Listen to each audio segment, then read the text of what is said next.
10,000 on a beat.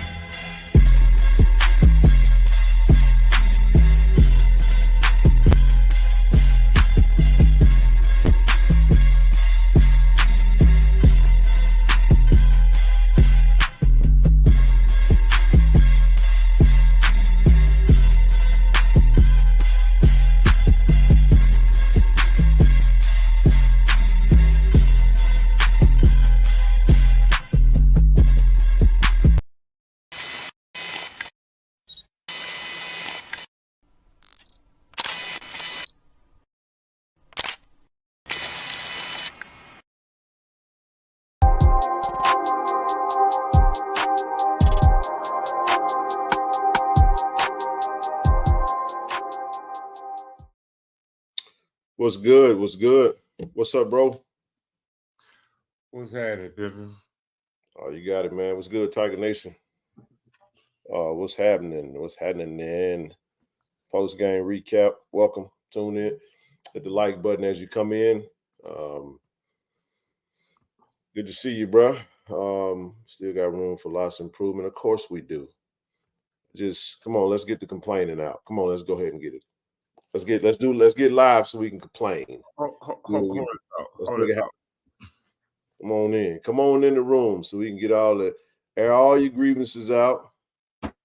Let's get it popping. Let the complaining begin. I got on Twitter, I can already see it. Everybody already ready to complain. That's what we do. We complain, that's what we do. That's what we do. Don't make no difference if you win or not. We like to complain. What's up? What's up? What's up, Lord, man? Good. Yeah, man, we left a lot on the table, but then again, we won 21-6. So we always leave stuff on the table. And if you play a perfect game, then that's kind of how it goes. I mean, we'll get into it. I don't the score is what the score is. I mean, we left some opportunities out there, but it is what it is. I don't spend a lot of time, so I'm just done spending a lot of time in the I guess the infatuation zone, fantasy land. I've already adjusted my expectations of the team. What I see is what I see, and who we show ourselves to be is who we are. I'm no longer judging this team by my own expectations. I'm choosing to take what I see and learn who we are and what we have going on. And hey, man, what they show is who we are. That's how I see that. So I'll let you open up. I was there. I got a chance to go to the game. Great atmosphere. Shout out to Tiger Nation for showing up in Itabena. My first time making it to Itabena. It was a great on-campus experience. But we'll get into the game, man. I mean, it's a reaction. I'll give my reaction. Everybody can get a reaction. You can come up, complain, or congratulate, however you choose to do it. However you choose to use your energy.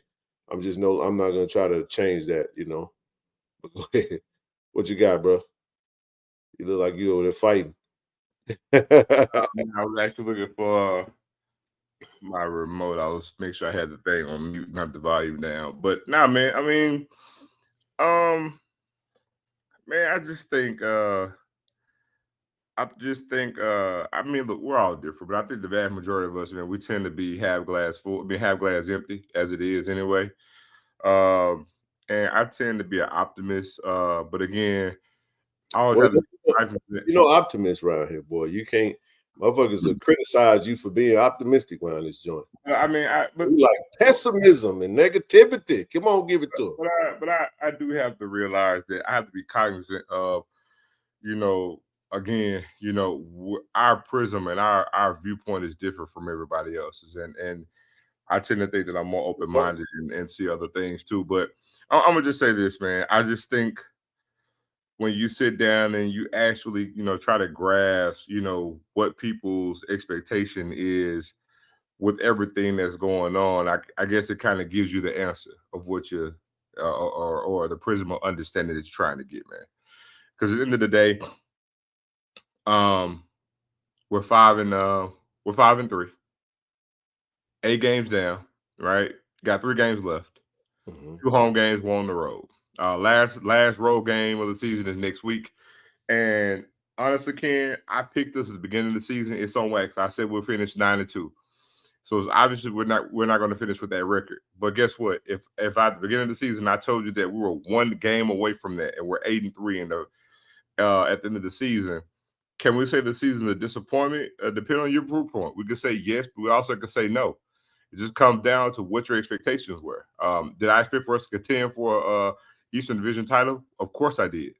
And for all intents and purposes, we did contend. We came up short last week. And that changed the course of the outline. But to sit here and say that we could finish with an 8-3 record, I think we're sitting in a pretty spot. Now, is everything great with what we saw today? No, there was some miscues. There was some things we can work on, we can get better at as well. But we came out with a dub. So it just comes down to what your viewpoint is and what you're trying to see. I'm not doom and gloom. And there are some things I can complain about as well. But at the same time, whenever there's things that you complain about, Ken, there's some things that you can give praise to. The problem is, and I'm gonna just say this, people as a whole gravitate to what we can complain about first, more so than what we can give praise to. Because we like to cling to what we don't like. We're quick to say what we don't like, or what you know what I'm saying, or what's bad, more so that we gravitate to what's good. Because again, there's good and bad in everything. There were some bad things today, Ken. Yes, it was. There were some good things today as well. And we won. And we won. So I mean, I tend to lean on the cause of being even kill. Glad that we won 5-3, heading to another game. Because again, we bounced back after a loss with a win. And let me just say this for all the negative naysayers out there. Every game we lost this season, we bounced back with the win. Yeah, I got a lot to say. I'm gonna just Go ahead. say that now. Go ahead. You know, the game went about how I thought it was gonna go. It really did. What's up, Kobe? Nothing, huh? Austin, what's up, Kobe? Go ahead, my river. Yeah, what's good, Kobe? It really went about how I thought it was gonna go. A couple of things, and then this is what happens, and that's why I appreciate this show that we do. We do this, and then we add context, and then people kind of adjust how they think about it because some things people may not know. Right? Whatever. First and foremost, week in and week out, I come back and I say, what an absolute horrible job the referees did. I mean, I'm over it, Zoe. I'm so sick of these damn sorry ass SWAC referees, man. It's ridiculous, bro. And I hate to even curse, but it's downright embarrassing. It almost feels like because we was kicking everybody butt in the SWAC, it's like the referees against us too. It was hard. They were horrible, man. And what I hate about the piss poor professional referee acumen, whatever the hell you want to call it, it always make the game look like what it shouldn't look like. Mm-hmm. You know what I'm saying?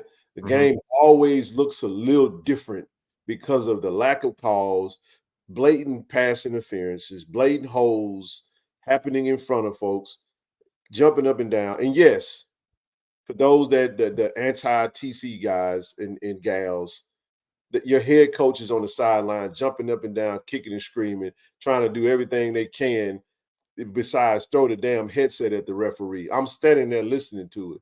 You get what I'm saying? To let these guys know. AD, everybody over there just saying these refs are horrible, man. Horrible, man. And I mean that. Horrible.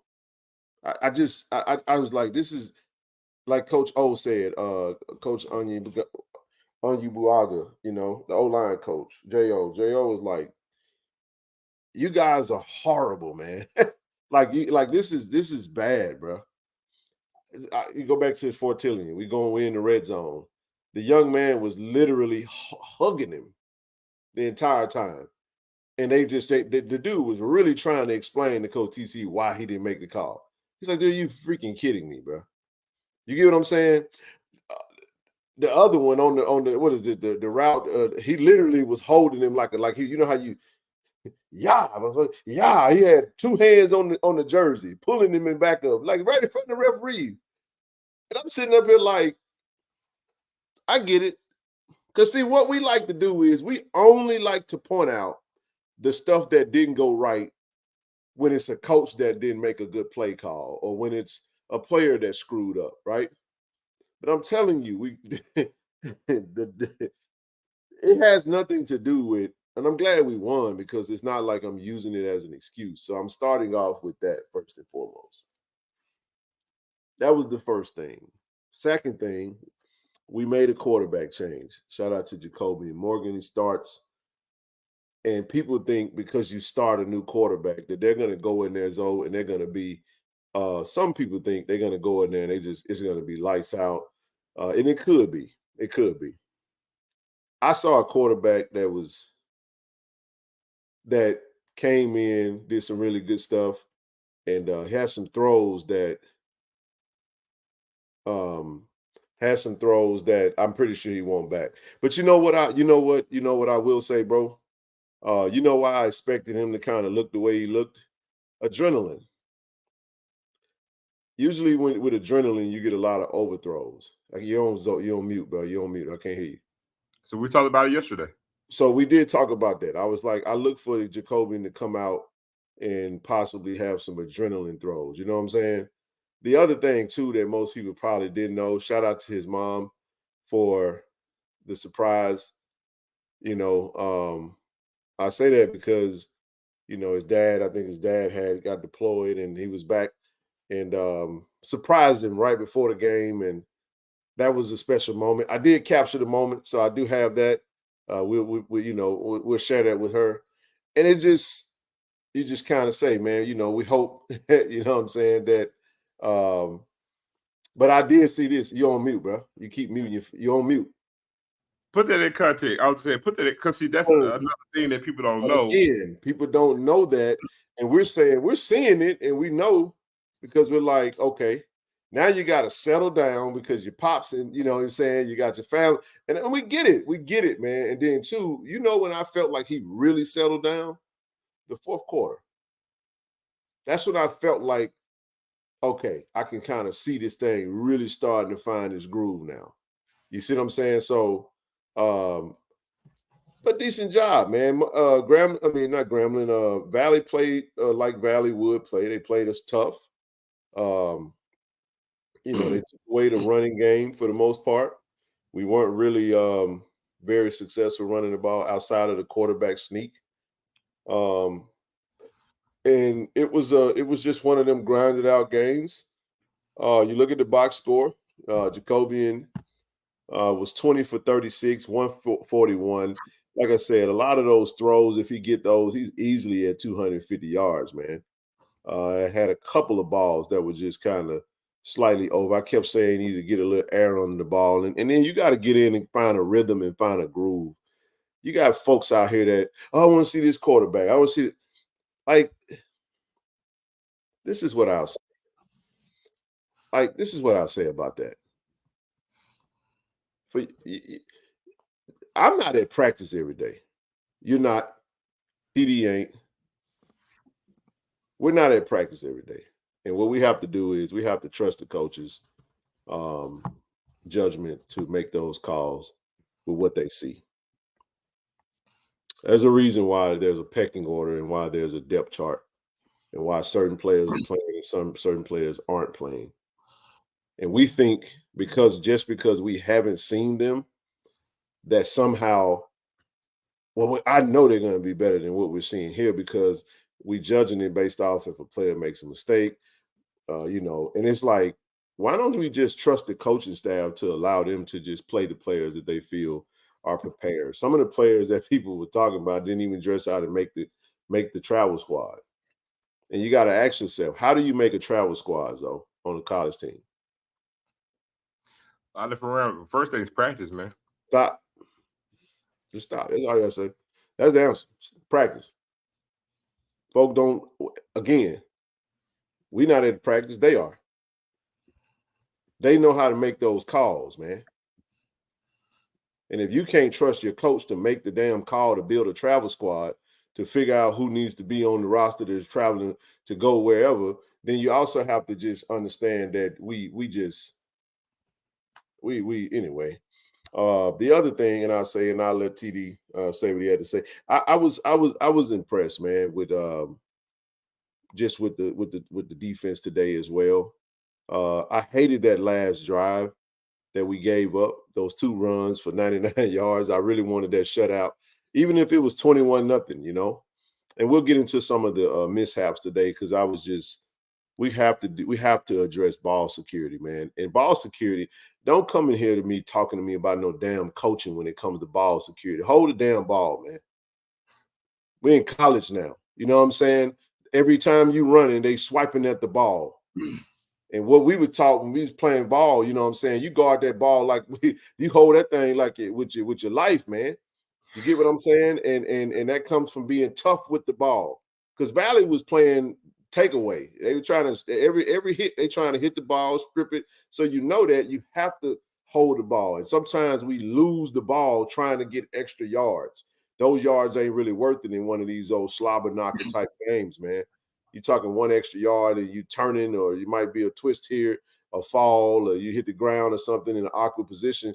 They're coming in, putting hats on the ball, and they making it happen. So that's something that we have to, you know, we want to put everything on coaching, and you can drill yourself to death. You can drill yourself to death, and you can do all the drills in the world, Zoe, with every player on the freaking that on offense for ball security. They still have to go out and do it. Yep. You still gotta go do it. Still gotta go do it. You know what else, bro? When it comes to coaching, you can't get the coaching before you get the execution. You I don't cannot understand what call you make. It has to be executed. You cannot get the coaching before you get the execution. So again, what I'm not about to do is I'm not about to sit up here and dissect none of this negative bullshit that I see circulating. And I mean that, bro, because we won the damn game, bro. I get so sick and tired of winning games and having to feel like we lost the game because all we want to do is complain. And you know why folks complain? It ain't they complaining. It's not that we won the game. It's that we didn't win the game how they wanted us to win the game. Well, let me say this. I'm gonna leave it at that, man. We don't understand, man. When we go to the public and we put that stuff out there, you put negativity in the space, and then you get mad when these players decide they don't want to stay at Jackson State because we got such an erratic fan base. And I get it. Okay, I'm a little emotional. I got a lot going on personally, but I just get annoyed by that, man. It's like, how do y'all not know that? Some of that stuff is for chat groups, bro. Folks all out on the internet want to blast it. How the fuck are you blasting a coach after we won the game, bro? No. I'm tired, bro, because it's usually the outsiders that blast our fan base for doing that. And I get it, it's fans. But sometimes we got to call a spade a spade. Sometimes we are the worst enemy when it comes to our own program because all we do is get on the internet and complain. And we just won the game. We are some of the worst fans, man. We are at times. We are some of the worst at times, bro. And this is my opinion. Just like you can get on the internet, folks, and say you want to blast the coach and blast the player and everybody complaining, negative. And that's all you see. So guess what? I got the right to give my opinion. And that's my opinion. I think we are terrible fans at times. I think we are. And I don't care if you don't like it. I don't care if you don't like it. Shout out to the folks who come in there to support, man. These kids are trying to figure it out, man. You got your starting and your backup running back hurt. You see what I'm saying? Yeah, let me add some context to that. Because I just saw this here right here, Diamond. So let me jump in here. So when you go into a space, and again, I understand that it's not all good and it's not all bad. But then, like you stated, Ken, we won a game. Well, we had a coach that was visibly upset after a win. Give up a 99-yard drive. Go ahead. Visibly upset after a game. Now, you ask why? Because we just won a game. Because, again, he's been stressing, to answer your point, because we had practice, right?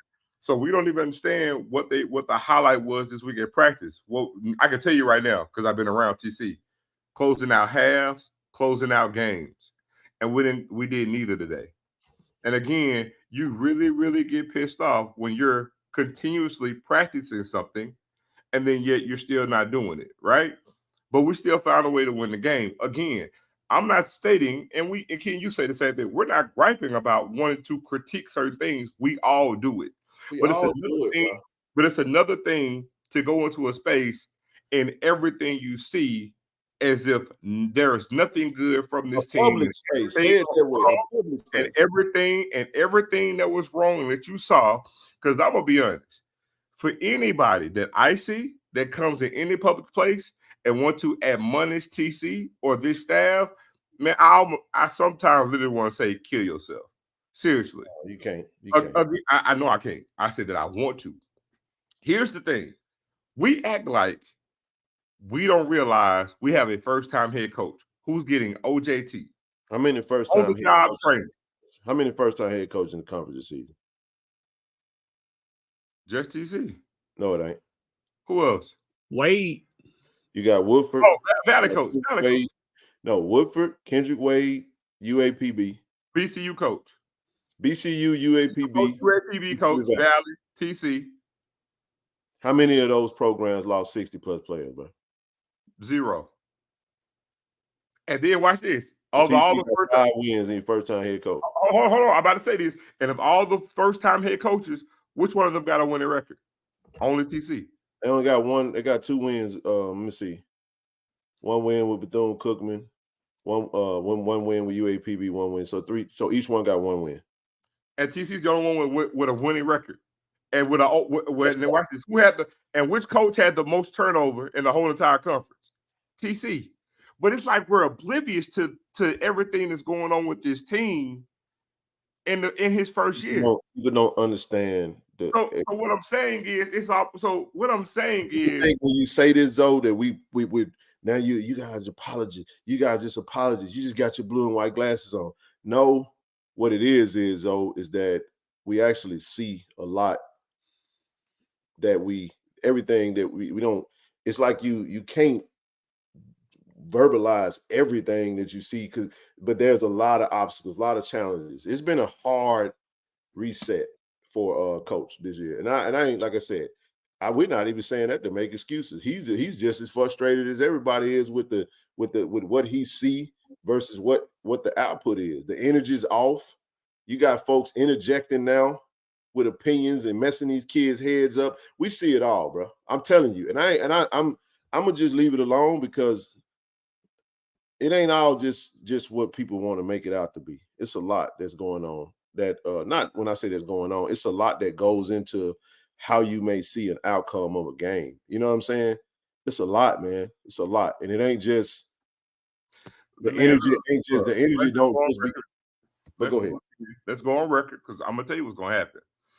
Because remember before the season started, and I told you, I said, man, TC out of Jackson State, even starting this first year, is going to have a real W.C. Gordon feel to it. Remember I said that? Yeah. Okay, so do I need to remind you when everybody else the way it was when Coach Gordon left? Do I need to give a reminder? Because Coach Gordon won 8 titles in 10 years, right? And guess what? Do you remember what his last season was like when he was forced out? No, I don't know. Well, the point that I'm bringing in this is that it's almost like, man, again, we're going to be 8. We're probably going to be finish this season at 8-3, and I promise you, it almost get the feeling that at the end of this season, it's going to have a feeling as if like the sky's falling and we had the worst season ever. It felt like it today after winning. Just FYI, first full season under Coach Prime and back. I mean, no, I'll get back to that. TD, let's get back to that. Hold on. TD. Oh, my bad. Oh, no, we got it. Nah, man, y'all good. Good evening again, fellas. Man, I guess my phone was on silent, man. I didn't even get the message. I said, wait a minute, man, I ain't got anything. But first of all, I want to start out by saying just the opposite, man, right as of now. Shout out to Tiger Nation, man. You guys showed up. I mean, the fans in the stand, y'all look great. Y'all was great. Y'all was dressed in the white. The pom pom was going. Even when the band stopped playing, you kept cheering. You kept the music going. I mean, you shouted your what do you want TDs at the right time. And you guys was awesome, man, for Great real. atmosphere, bro. Yeah, I mean, it was really great atmosphere, man. The tailgating section was awesome, man. I mean, we appreciate all the love,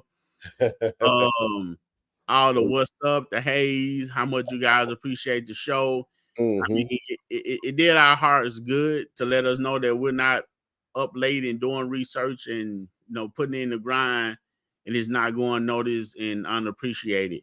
So first, I would like to start out saying shout out to you guys and let you know that we appreciate you guys as well. You guys showed up, Valley. Appreciate the hospitality. Everything was great, man. I mean, it was very respectable. I mean, the bands were kind of, they went at each other like they normally do, but it was respectable, So all in all, as far as that is concerned, great day, good win.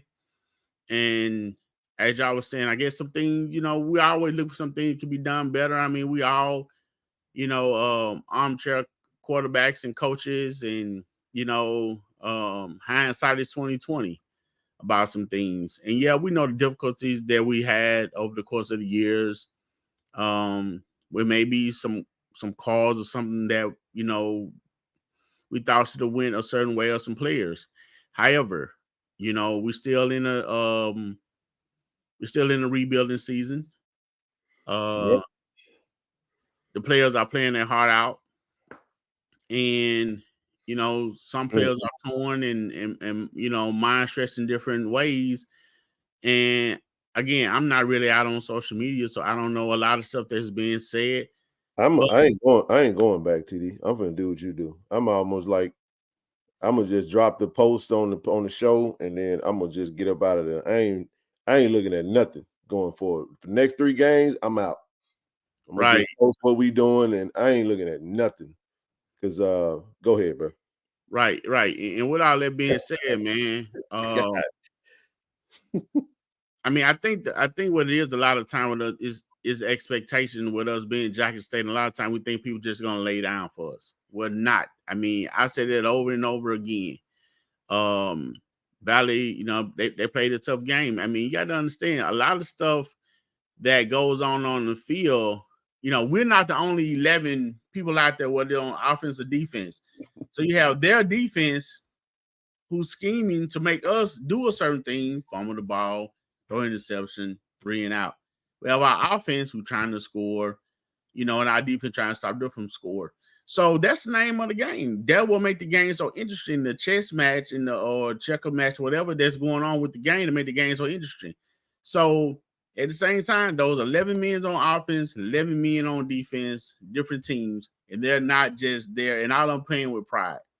So yeah, I mean, but all in all, I just want to start out with that, man. Thanking the fans, everybody showed up, for the support. Either the naysayers or people that have something to say. I mean, everybody's entitled to their own opinion, but we have to take in consideration again that the coaches, the players, the trainers, whomever it is, they have family members who's out there as well. Yeah. So, I mean, and if you're going to say something, man, be tactful in what you say. I mean, you just can't let it rip because you got your freedom to. I mean, you have to take something into consideration. Then again, at the end of the day, it's your choice. But then you want to fight when anyone else has something else to say negative. So let's think about those things before we put, some of the stuff out there. And again, I'm not going to be out there doing a whole bunch of reading. I think it's just the negativity. So I think the conversation, TD, with the family members is always the thing to add perspective. And maybe because people don't have some conversation with some folks, it just kind of make you be a little bit more circumspect. Not soft, not blue and white glasses, not biased, circumspect, respectful, and just consider that, you know what? I realize that if I say the certain thing, it could actually, because I gotta be honest with you, folk watch this show, man. people see what's being said and they move accordingly. You know what I mean? We talked about that today. You know, how somebody could listen to a statement and then go in a direction. But I'm done with that. I'm sorry. I just kind of had I got my emotions kind of all over the place. Just dealing with a lot personally right now. So you know, pardon me if my emotions are, I don't really care if you don't like what I said. I really don't. I don't have no care for it. I don't care. I really don't. But I'm gonna really back in and just try to get through this show, and then I'm gonna go away and deal with what I ain't the The comment. George person. You, huh? George. It's, What about? yeah, you might need to remove it. I don't know who the moderators are. I don't know who. Okay. Who the hell is whatever? George Rosenberg. Man, these dudes, they need to get a life though. Lame idiots come in the chat that they don't want to be in. Like, y'all so stupid, man. Ain't got nothing to do with your life. Bunch of lames that come on and that's all they do. I like feeling it's about 200 people and I got them up out there. Don't worry about that. I ain't looking at the comment section either. That's why I ain't paying attention to it, but it is what it is. Right. And people, but I just get like we always talk about guarding the yard, and then what happens is that when we go out there and we do that, we we wonder why folks. I'm gonna just lead on. I'm gonna leave them conversations alone. I ain't even entertaining no more outside conversation, like talking about it. Folks say what they want to say about JSU. I ain't jumping in it. Not on social media, man. Y'all can have that. I'm out on it. We'll just deal in the space we need to deal in, and that's just that. Because it just. But anyway, I'm gonna get back to the game. I was just about to say that. What I was going to get to though before we just really dive into it. I did want to say this because I did see some things about. Again, I always think that coaching is a low hanging fruit because at the end of the day, good, bad, or indifferent, even if it's players, it's going to always come back to the coach, right? What did we see today from a coaching standpoint? That I'm gonna say this because I saw a great deal about play calling. I want to say this again. You cannot put coaching ahead of execution because I'm gonna say this. No matter how you feel about the offense, good, bad, or indifferent, there were plays out there to be made and we didn't execute. I mean, I can actually pinpoint to Jacoby and look, I could defend it and say, hey, it's his first start. I can go into everything, but at the end of the day, I think he was 20 for 36. He literally had about 7 or 8 passes. Legit, 4 of them which should have been touchdowns. 4 of them which would have been touchdowns, or plays that would have been 50 plus yard completions. That literally the player was wide open and Jacoby just overthrew him. I mean, so again, those plays executed, it's a whole different ball game. We're talking about 35-0, possibly 42-0. Seriously. And so again, I understand that when it comes to play in and play out, why run this particular call? Why not run this? And that's the semantics of it. But again, there were plays called that would have worked to come down to execution. Now, we can sit there, we can go into everything else, but the players got to execute. And so if we want to nitpick, if you want to nitpick and say you don't like a call, you cannot bypass plays that were not executed over plays that were not called, which should have been called. the plays were there.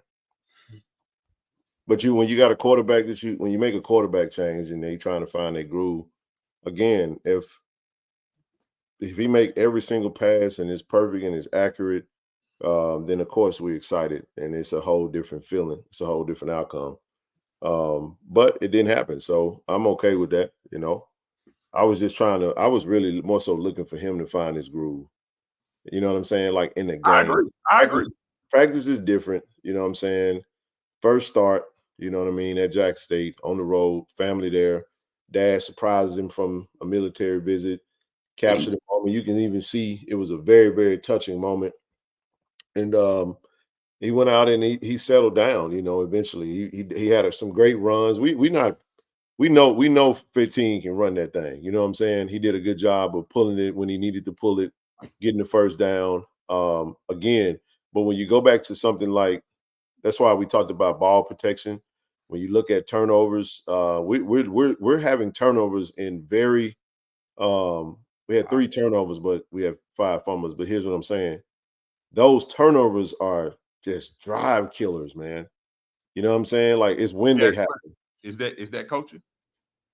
Well, so one would say, well, are they coaching? Are they teaching them ball security? What we do is, though, is when we don't see what we want, we like you always call it low hanging fruit. We just try to grab for a perspective, and I'm okay with that. Like I said, the expectations are high. We welcome the expectations, but I've already adjusted mine. Given after the Alabama State game, I was like, all right, cool. We this is kind of where we at. It looked like we're out of everything that we was talking about playing, and all right, I accept what I see, and let's move forward. So obviously, after that game, the coaches made some changes and some adjustments. One critical adjustment that was made that most people probably not even aware of today, Zoe, is the fact that the defensive coordinator was on the field today. Did you know that? What was that? Did you know that the defensive coordinator was on the sideline today? No. All right, then. That's my point. So when you talk about coaching and adjustments, you look at the fact the DC on the usually DC is in press box. DC on the field today, defense pitched a shutout until the last 2 minutes of the game. How many turnovers did we have on defense? What was it? Three interceptions. 3 interceptions. Shout out to DJ. Shout out to Huggins, man. Huge day. I mean, he made some amazing catches and interceptions on the defensive side of the ball. 8 sacks, man. Right before the half, we had 3 straight plays with 3 sacks. So 8 sacks, 3 interceptions. I just think that it was more of an attitude adjustment when you have the head guy that was there kind of like really with that group and leading them. And I know they was very frustrated with that last touchdown they gave up. Nobody was more frustrated than the defense. You know what I mean? It was just a miss. You kind of but let's go back. Ball security. Jacoby fumbles on the 1. If we don't fumble that ball and let's say we score and here you go, we 28-0 and we pitch a shutout, it's a whole different energy. But when you have a turnover and it's kind of like, damn, we got to run back out on the field and then, you know, you give up a big run and then you give up another big run again. That's just an unfortunate situation. So now the game is 21-6. They missed a field goal and it looks like it's a lot closer than it was. That sucked, you know what I mean? So you hate to see that score because it's like, damn, we just gave up something that's not indicative of what we've done the entire game, which was pitch a shutout. And you're talking about a Valley team that put up 42 points last week.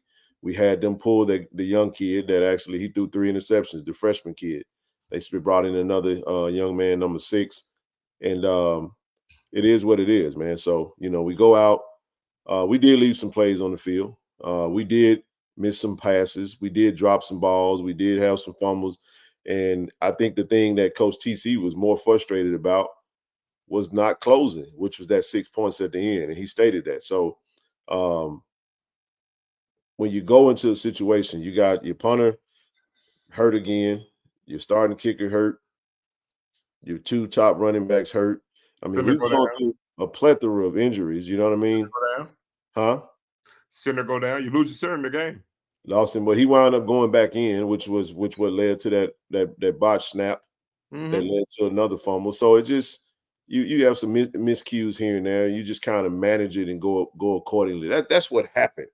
And in the end, you win the game. You know what I'm saying? That's the objective. You win the game.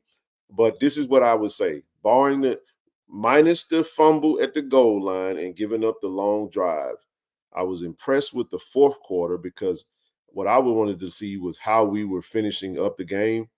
Now we try to take the momentum. You hate to finish the game that way because you really want to take that momentum and drive it into the next game. So we head into Pine Bluff next week, but you got something to build up on. Like I said, first start for Jacoby, and I mean, like I said, his stats 20 for 36, a little over 50%. 141, like I said, that could have very easily been, you know, mid to high 60s with over 250 passing yards, a couple tugs. Didn't happen. You know, Isaiah Spencer had a wide open, but he beat the receiver and it was overthrow. And like I said, is it adrenaline? Is it touch? Is it whatever, you know? But I think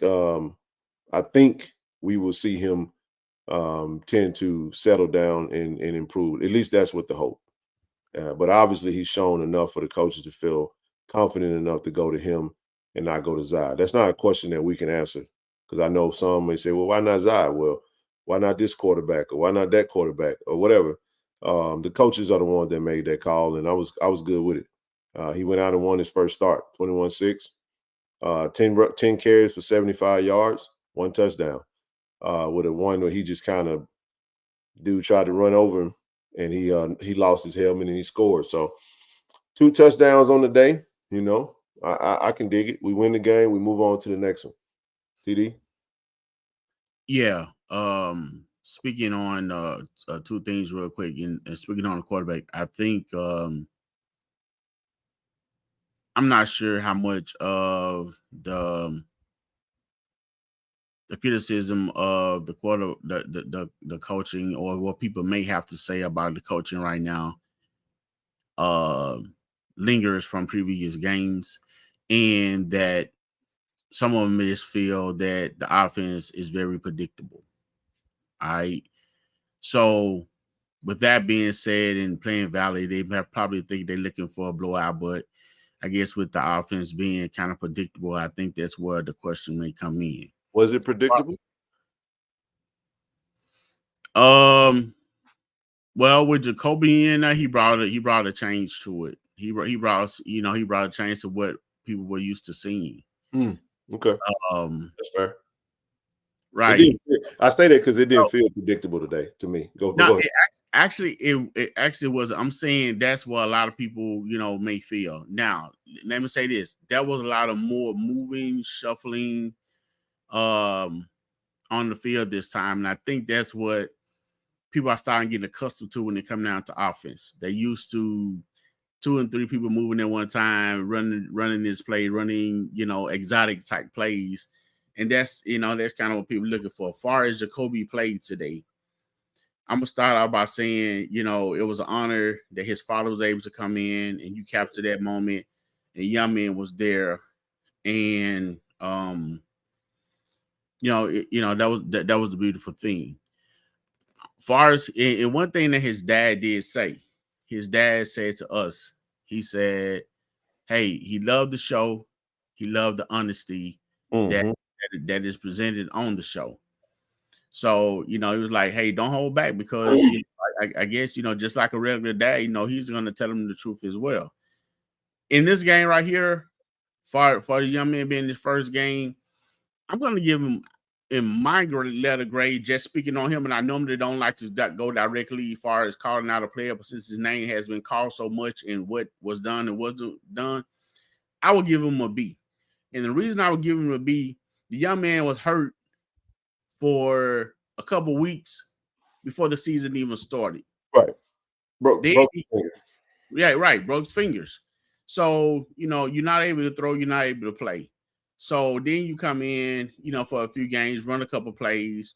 You hadn't really thrown, you hadn't had any game time experience.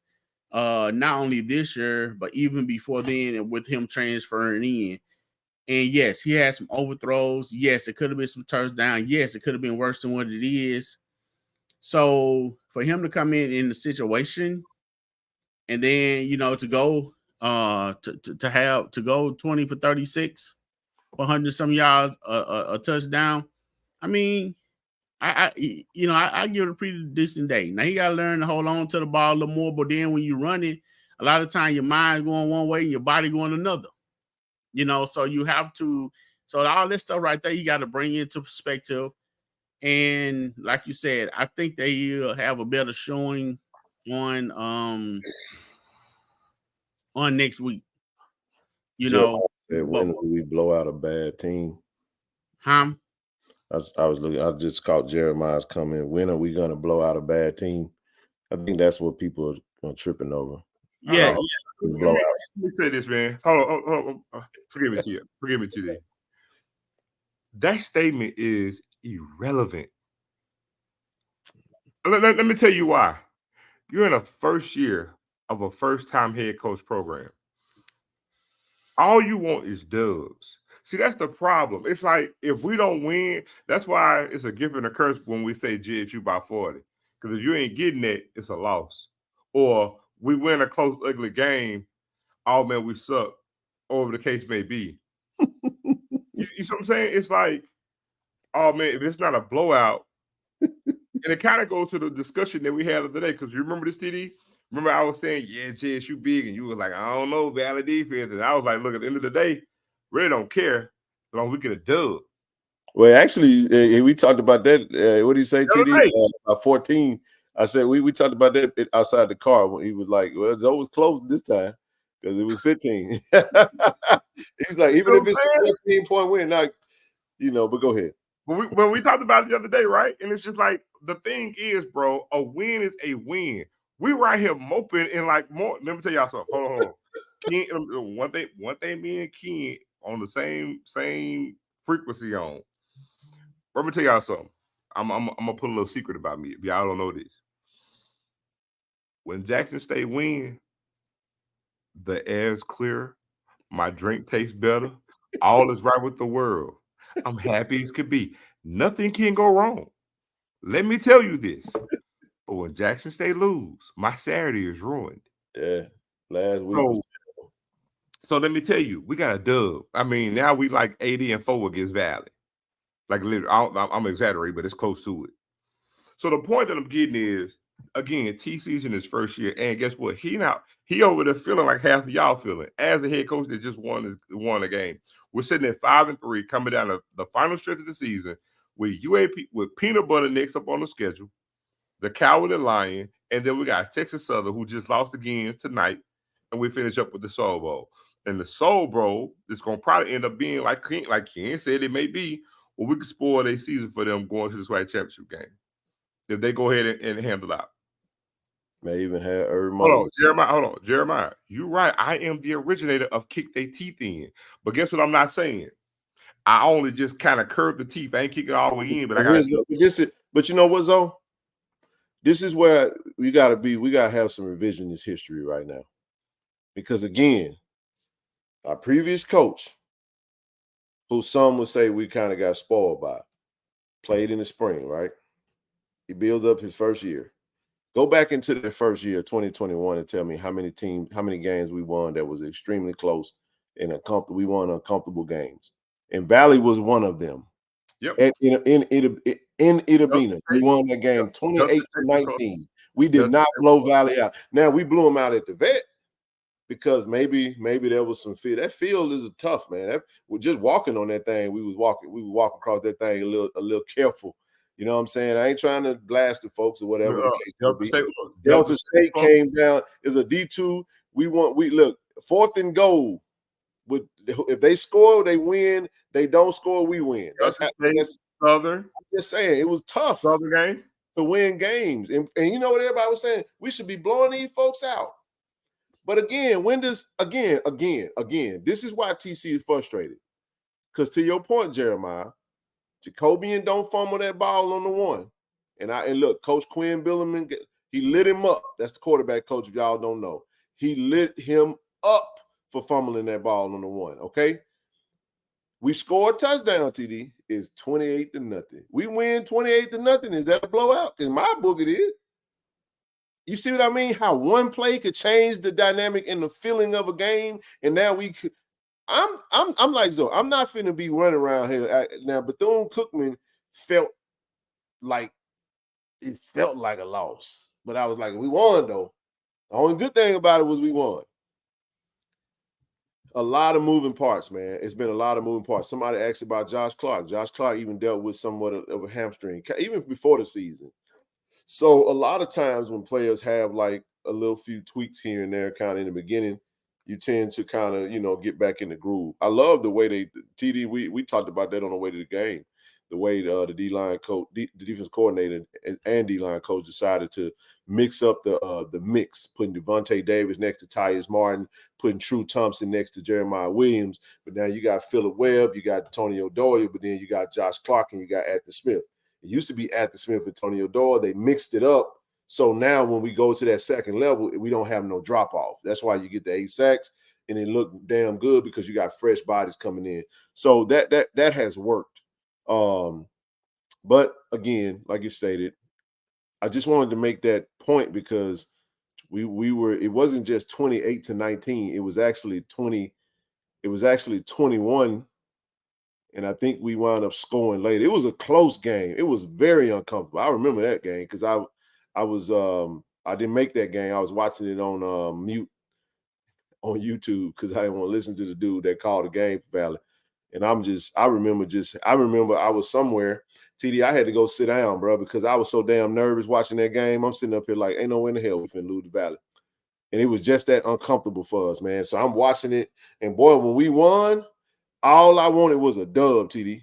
I did not care if we won 29, you know what I'm saying, 28 to nothing, or whatever the case may be. So take it as you must.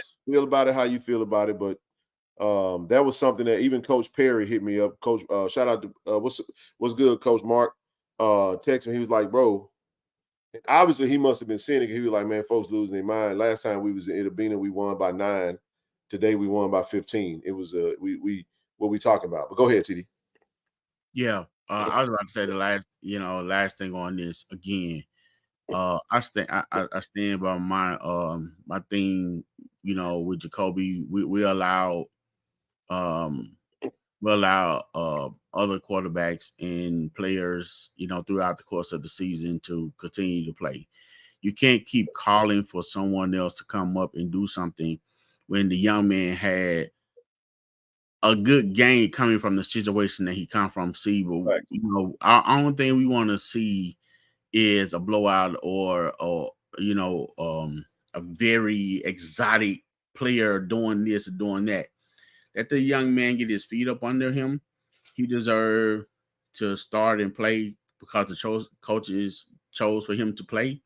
He deserved another start to play, and he should play until if there's a reason for him not to play. And I think, again, he will continue to progress in the right direction because he have the mindset and the heart and the will to want to succeed. For those who feel like we shouldn't have been trying to score on that play, we ran the ball. It wasn't like it was an interception. So when you run the ball, you normally down, the clock goes out. There was, a little time on the clock. So it was over 2 minutes and Valley had 3 timeouts. Right. So you just continue to run the ball. Maybe if you want to question it, with your new quarterback in, you may want to hand it off to a running back or something. But nevertheless, when you succeed with plays like that, you're a genius. When you don't, you're a failure. So it's all how you want to look at it. So again, I commend the young man for coming in, doing what he had to do. I commend the team for rallying around him and supporting him. I've even had a chance to go back and glance over the game. I saw where Jason Brown was on the side of a bench talking to him. It wasn't, I'm going to say this is the end of the business, not talking to you because I'm not. It wasn't that. It was a complete team support. So if the team could support each other, rally around, and the coaches can support, and and the coaches did their job, and the young men were responsible, for a win, then let it be. It is what it is. Let me say this, and for Jeremiah, I'm coming straight at you about this. A lot of what we talk, we recruiting guys, bro. We don't do nothing no different than 247 and everybody else do. If you get in the beginning of the season and you have a recruiting class, you are going to analyze those players and talk about them. Now, what you say over here versus what you say after the season start? What the hell are we talking about? What are we talking about? What are we supposed to not talk about our players? We're supposed to not talk about whatever the case may be. So you have do your own research and have your own expectations, and boom, problem solved. But at the end of the day, guess what? We're going to have another recruiting class, and we're going to break the entire recruiting class down. And folks want y'all hype these players up. Well, you do your own research, and then you can muzzle it down, hype it up however you want to. I stand on that. This team is loaded with talent, and I stand on that. Period. Point blank. At the end of the day, we just got to go execute. And when we go execute, it looks great. When we don't execute, but again, there's a lot of things that have happened. A lot of injuries. I'm not going to say injuries, but we've had some key injuries throughout the season. You get what I'm saying? You lose your kicker and you lose your starting running back after the first game. Now, because we had some solid backups, we just kind of rolled with it and just said it is what it is. But it's kind of been a trick. But that's football, though. At the end of the day, so I'm saying, like, it's almost like people. We're not going back. We're not going back and trying to adjust what we said. Everything that's been said has been said, and it's been, and we stand on it. At the end of the day, you still got to go execute. You can have a team loaded full of talent. That team still got to mesh. They still got to gel with the pieces. They still got to gel with the coaching philosophy and coaching system. All that stuff got to come together. And when it comes together beautifully, nobody has a problem with it. You know what I'm saying? But again, to your point, today in today's game, you had third string quarterback make his first start. Okay. Right. Guess who made their start? Third string running back. Mm-hmm. First touchdown pass went to the fifth or sixth place receiver, Fortillion. Talking about Fortillion, who was a redshirt freshman getting his first action today. Made his first catch on the season today. First catch on the season. Okay. So I mean, we had to give everything context. Third string quarterback making his first start today. Third string running back making a start today, who's being backed up by the fourth string running back today, which played well. All right, then we again making passes to we have some of our starters in, but the first passing touchdown for Jacoby Morgan went to Jonas Fortillion, who was rated where on the depth chart, Ken? Probably, in this position, probably, he's probably third string in his position, because usually each position group has a list behind it. So he was third at this spot. Shout out to Kobe Paul for getting his start today. You know what I mean? So I want to put that in context to add to what you're saying when we talk about talent, but again, inexperienced talent late in the season. So again, now you tell me how many teams are going to have the third string quarterback, because that's what Jacobian was. Third string quarterback, because even Irv Mulligan, we mentioned this the other day, Irv is not the starter at the season. He's the conference leading rusher, but he's the backup running back, because JD's the starter. So now the starter is out, his backup is out. Our third string running back started today. So understand what you got. But we're acting like we're just rolling out all these starters out here, and we're supposed to get we should have 500 yards of offense. You know what makes this conversation stupid though? We won the game. Yeah, and we're sitting here got to have a damn roster breakdown because somebody's expectations haven't been met. Again, like I said when we first started this, it ain't that we won the game. People are frustrated because we didn't win the game how they wanted us to win the game. It's never. We had many conversations today, TD. TD attest to this. I'm seeing people have gripes about things that they don't even consider the other side of the conversation. It's so selfish to me, bro. And it's like, are you not going? You ain't going to address that. We gonna sit up here and act like this part right here ain't real. So you just gonna be mad over here about this? Okay, cool. I already see what we working with. So I'm gonna just leave that alone. Well, so go ahead, T. Yeah, but I also want to say, beyond there, beyond all that, man, back to the strip, and that is like Zoe took the words out of my mouth when I was about to say, Moultrie and Miller did a good job spelling Irv and JD, who's still out. So with Moultrie, limited time playing, Miller had, somewhat of a limited time playing. Jacobian, as you would say, third string quarterback. The offensive line is really starting to gel a little more.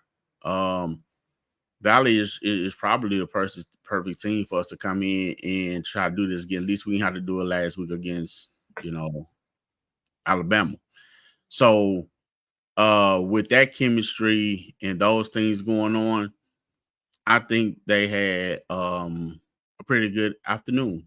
And I'm satisfied with it. But my expectations, you know, I mean, I would like to see, you know, more points as well.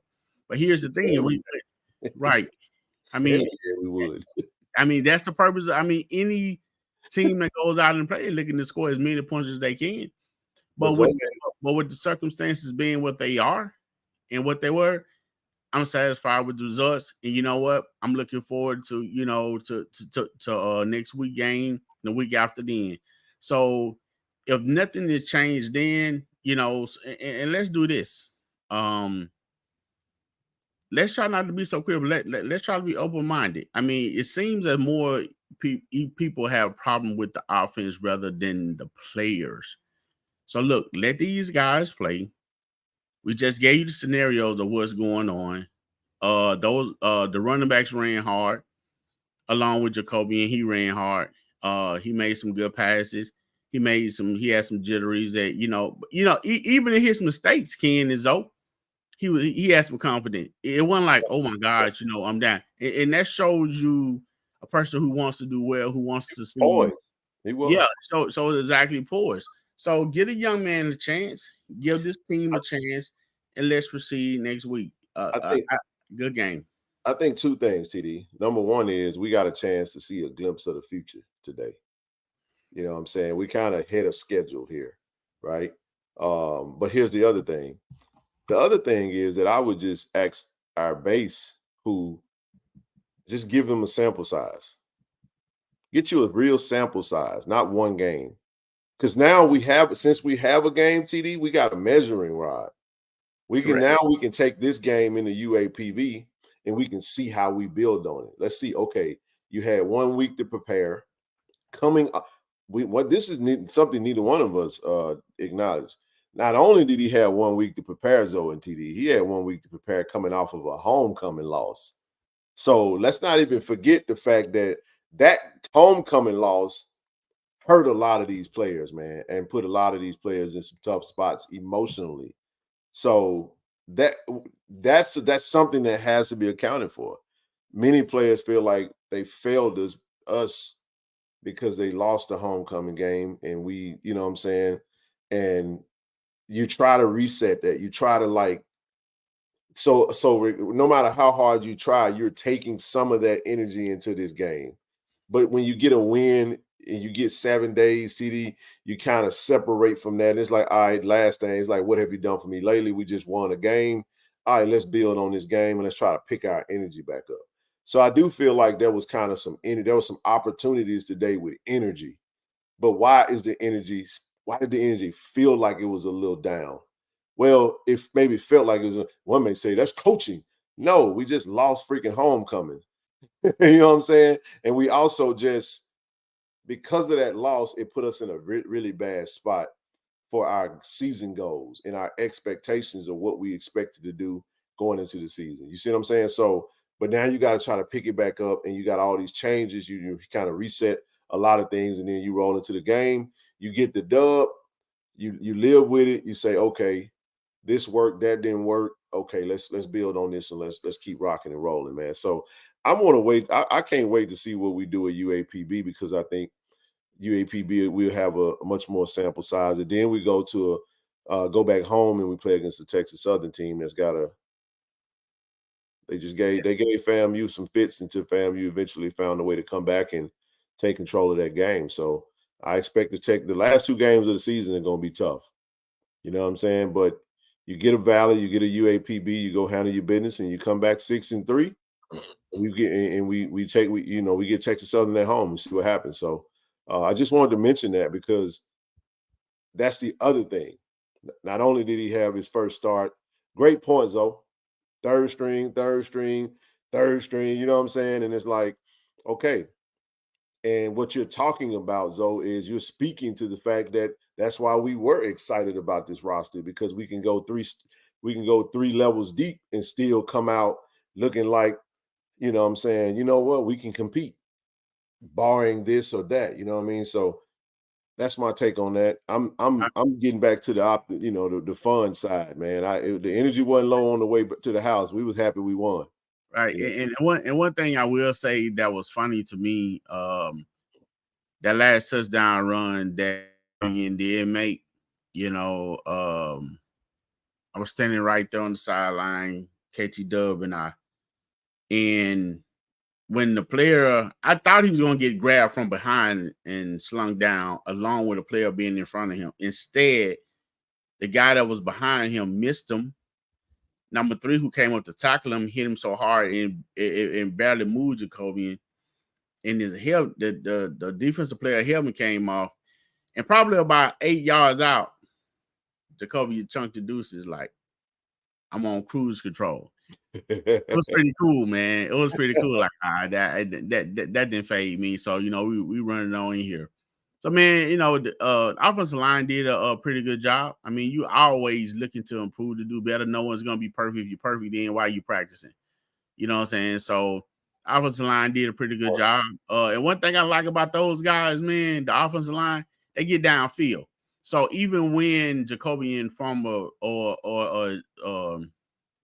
the tight end DJ dropped the ball, man. I mean, you had an offensive lineman somewhere around there to recover the ball, man. So kudos to those guys and Coach for teaching those guys, because those type of things are taught.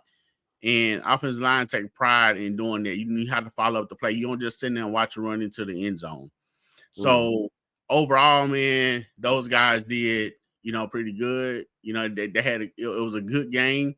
Yes, can do that. Some things that need to improve on. Definitely. Who doesn't? I mean, we all can improve on our daily life. So, so with that being said, as far as the offense is concerned, I think they did pretty good. And I'm looking for them to do more. And I think it's some things to do now. I think the defense, as far as the defense, I think they play pretty solid. They play well. Yeah, they played pretty solid. But one of the things I would say about the defense, and I think that was part of that, them being solid, is they didn't respect the pass of Valley.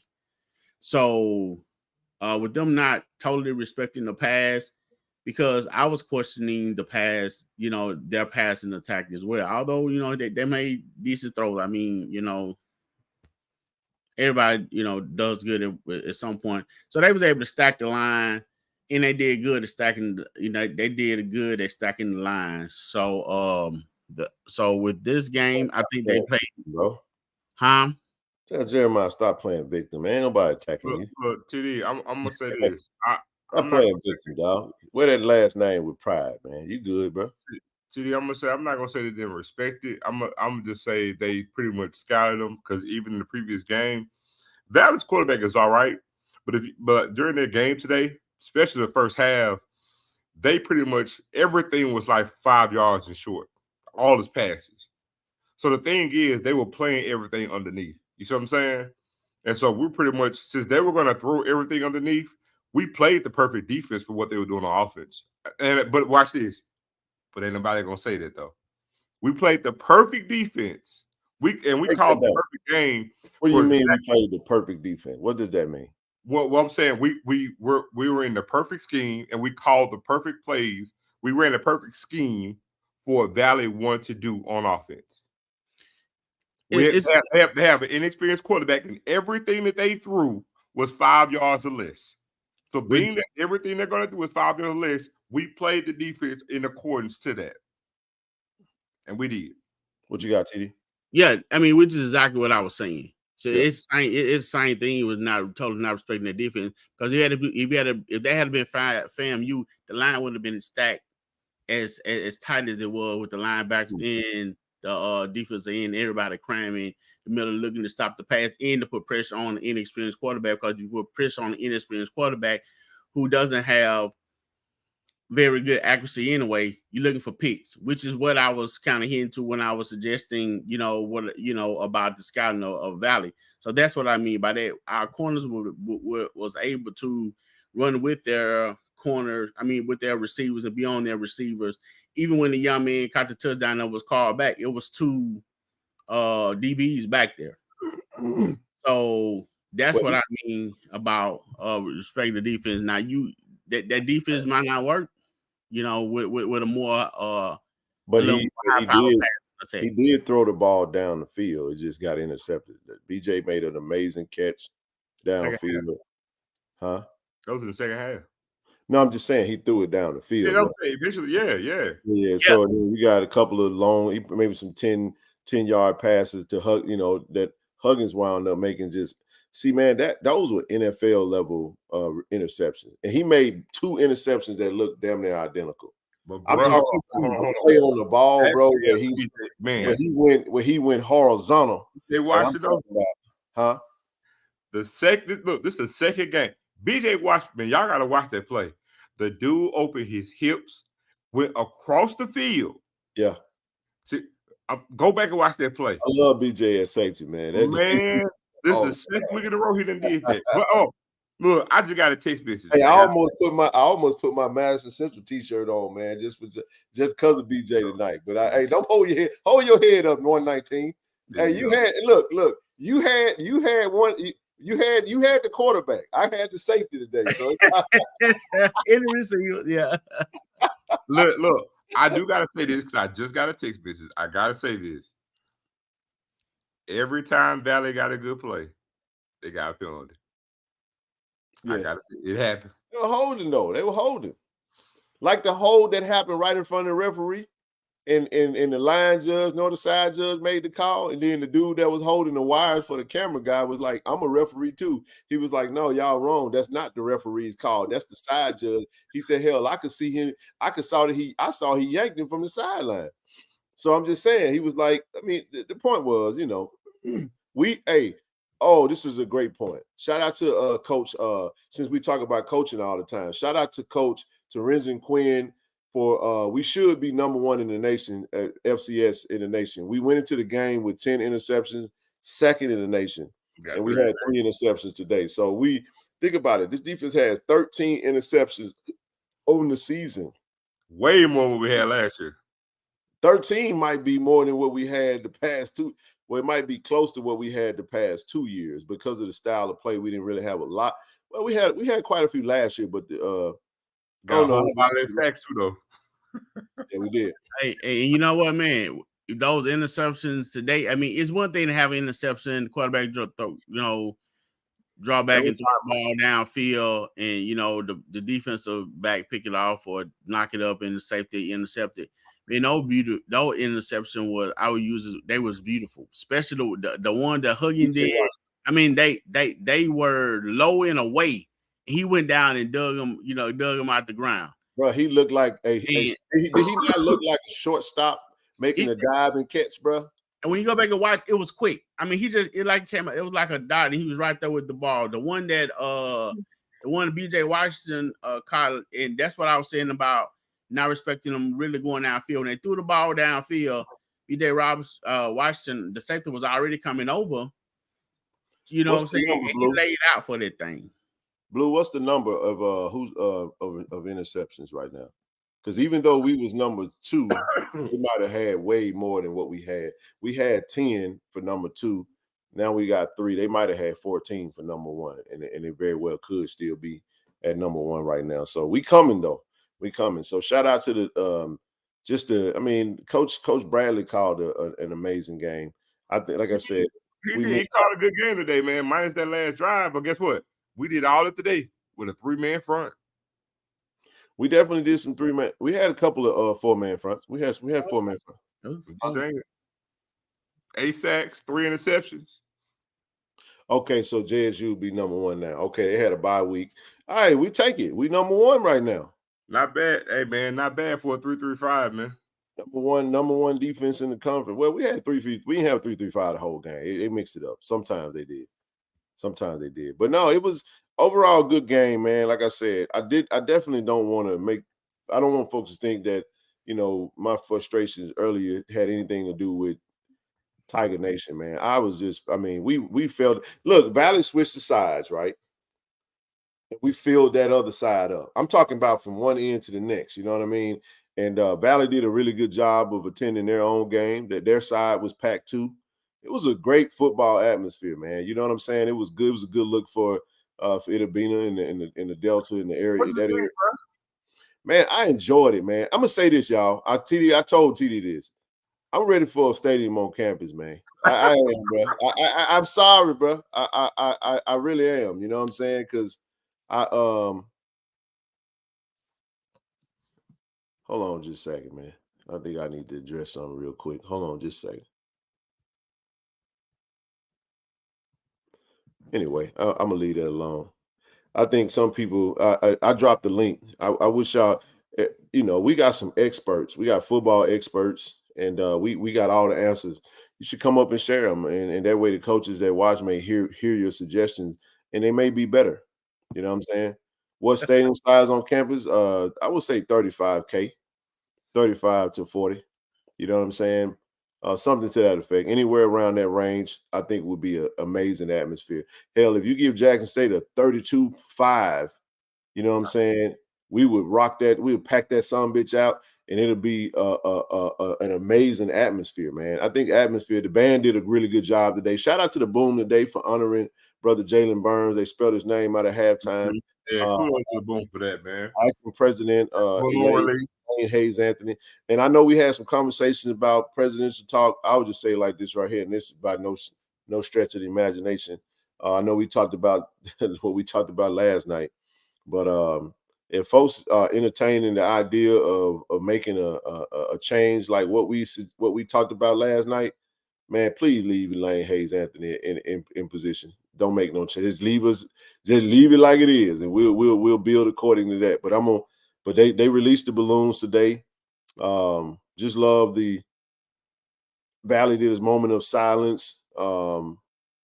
And it was all love, man. It was all love, man. It was all love. It was a good vibe. You felt like you was playing a cousin or something. You know what I'm saying? We even had shout out to brother Dale Jefferson. Those E20 tailgaters from when we in Jackson, but brother Dale always showed wonderful hospitality. We had a lot of great hospitality, man, today. You know what I'm saying? It was amazing. We just appreciate the love. Everybody that came up to us and gave us love for the show. We ain't stopping, man. Look, we human just like everybody else. And I these fellas know I'm dealing with something right now that I don't even really want to, speak on right now, but just know that, my family is really bracing, you know what I'm saying, for things with my grandmother, and the show goes on, man. This stuff, it ain't just y'all get you know what I'm saying? It ain't just we sit down to help y'all, you know what I'm saying, get through the day and get through your time. This is also good for us, man. And anytime someone come up to us and tell us that the work that we do is something that they appreciate, hey man, it makes us that much more appreciative and want to go even harder. So much love to you guys. Go ahead, TD, what you got? Yeah, man. I also want to add to as you were saying about the game atmosphere. I want to say this year, far as go visiting another school, man, it was hands down the best. Man, that was good, bro. I enjoyed it. It was intimate though. It was an intimate vibe. You know what I'm saying? Because it was small though. Mm-hmm. And this is my first time going to Valley. Look, man, one thing I got to say about Mississippi country folk, man. Hey, man, we good. Mississippi a little different, man. You know what I'm saying? It's a hospitality state. You know what I'm saying? And it was. I told my boy that had the T-shirt on. I got to give Valley some props, bro. I love that logo, man. I love the logo with the Mississippi with the VS interlocked inside. Oh, remember what? Remember, I was talking about help. Remember what I tell you? Yeah. You remember I told you I want to do a Mississippi outline and where Jackson is, I want to put the block. Remember that? Yeah, I remember that. I told you that. Oh, yeah. It was spelled out loud to Mississippi. You got the JSU block inside the Mississippi. Where Jackson is. Remember I told you that? Yeah. Okay. I see what you mean. But no, it was cool, man. It was really cool. It didn't feel nasty. It kind of had that Alcorn feel too, TD. We battled it out on the gridiron, but when we played them Purple Braves, man, it still got that love. It ain't like Southern now. Southern is a love, it's a love-hate type relationship, you know what I'm saying? That was just easy to get in and out of, though. It is. We parked on the yard, man, with right by the water. I saw one big old bug. When the sun was going down, I said, "Oh, it's time to go." And we were right there by that water. Hey, it tried to get me. I ain't know what it was, but we hurry up and got in the vehicle, but for the most part, no issues with mosquitoes and nothing like that. It was a great time. They're about to like they could have get the scoreboard put up. They're working on it. They're working on it. What you got, TD? They're working on it. Oh yeah, man. I wanted to shout out all the people that was tailgating that welcomed us in. There's one group, man, that had ribs and chicken and everything just lined out, man. You ask for something, they go in there and pull that. They're gonna shoot their name in the chat to us one of these. Hey, I must agree.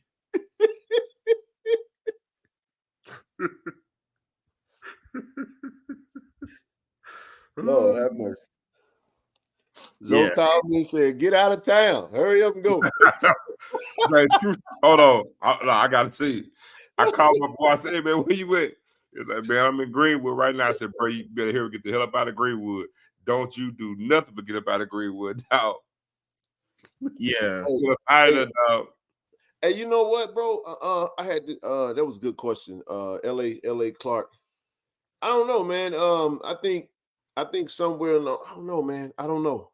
But I do think that, wherever it goes in that area over there, man, would actually be good as long as it's touching the campus. It has to be on campus if you're asking me.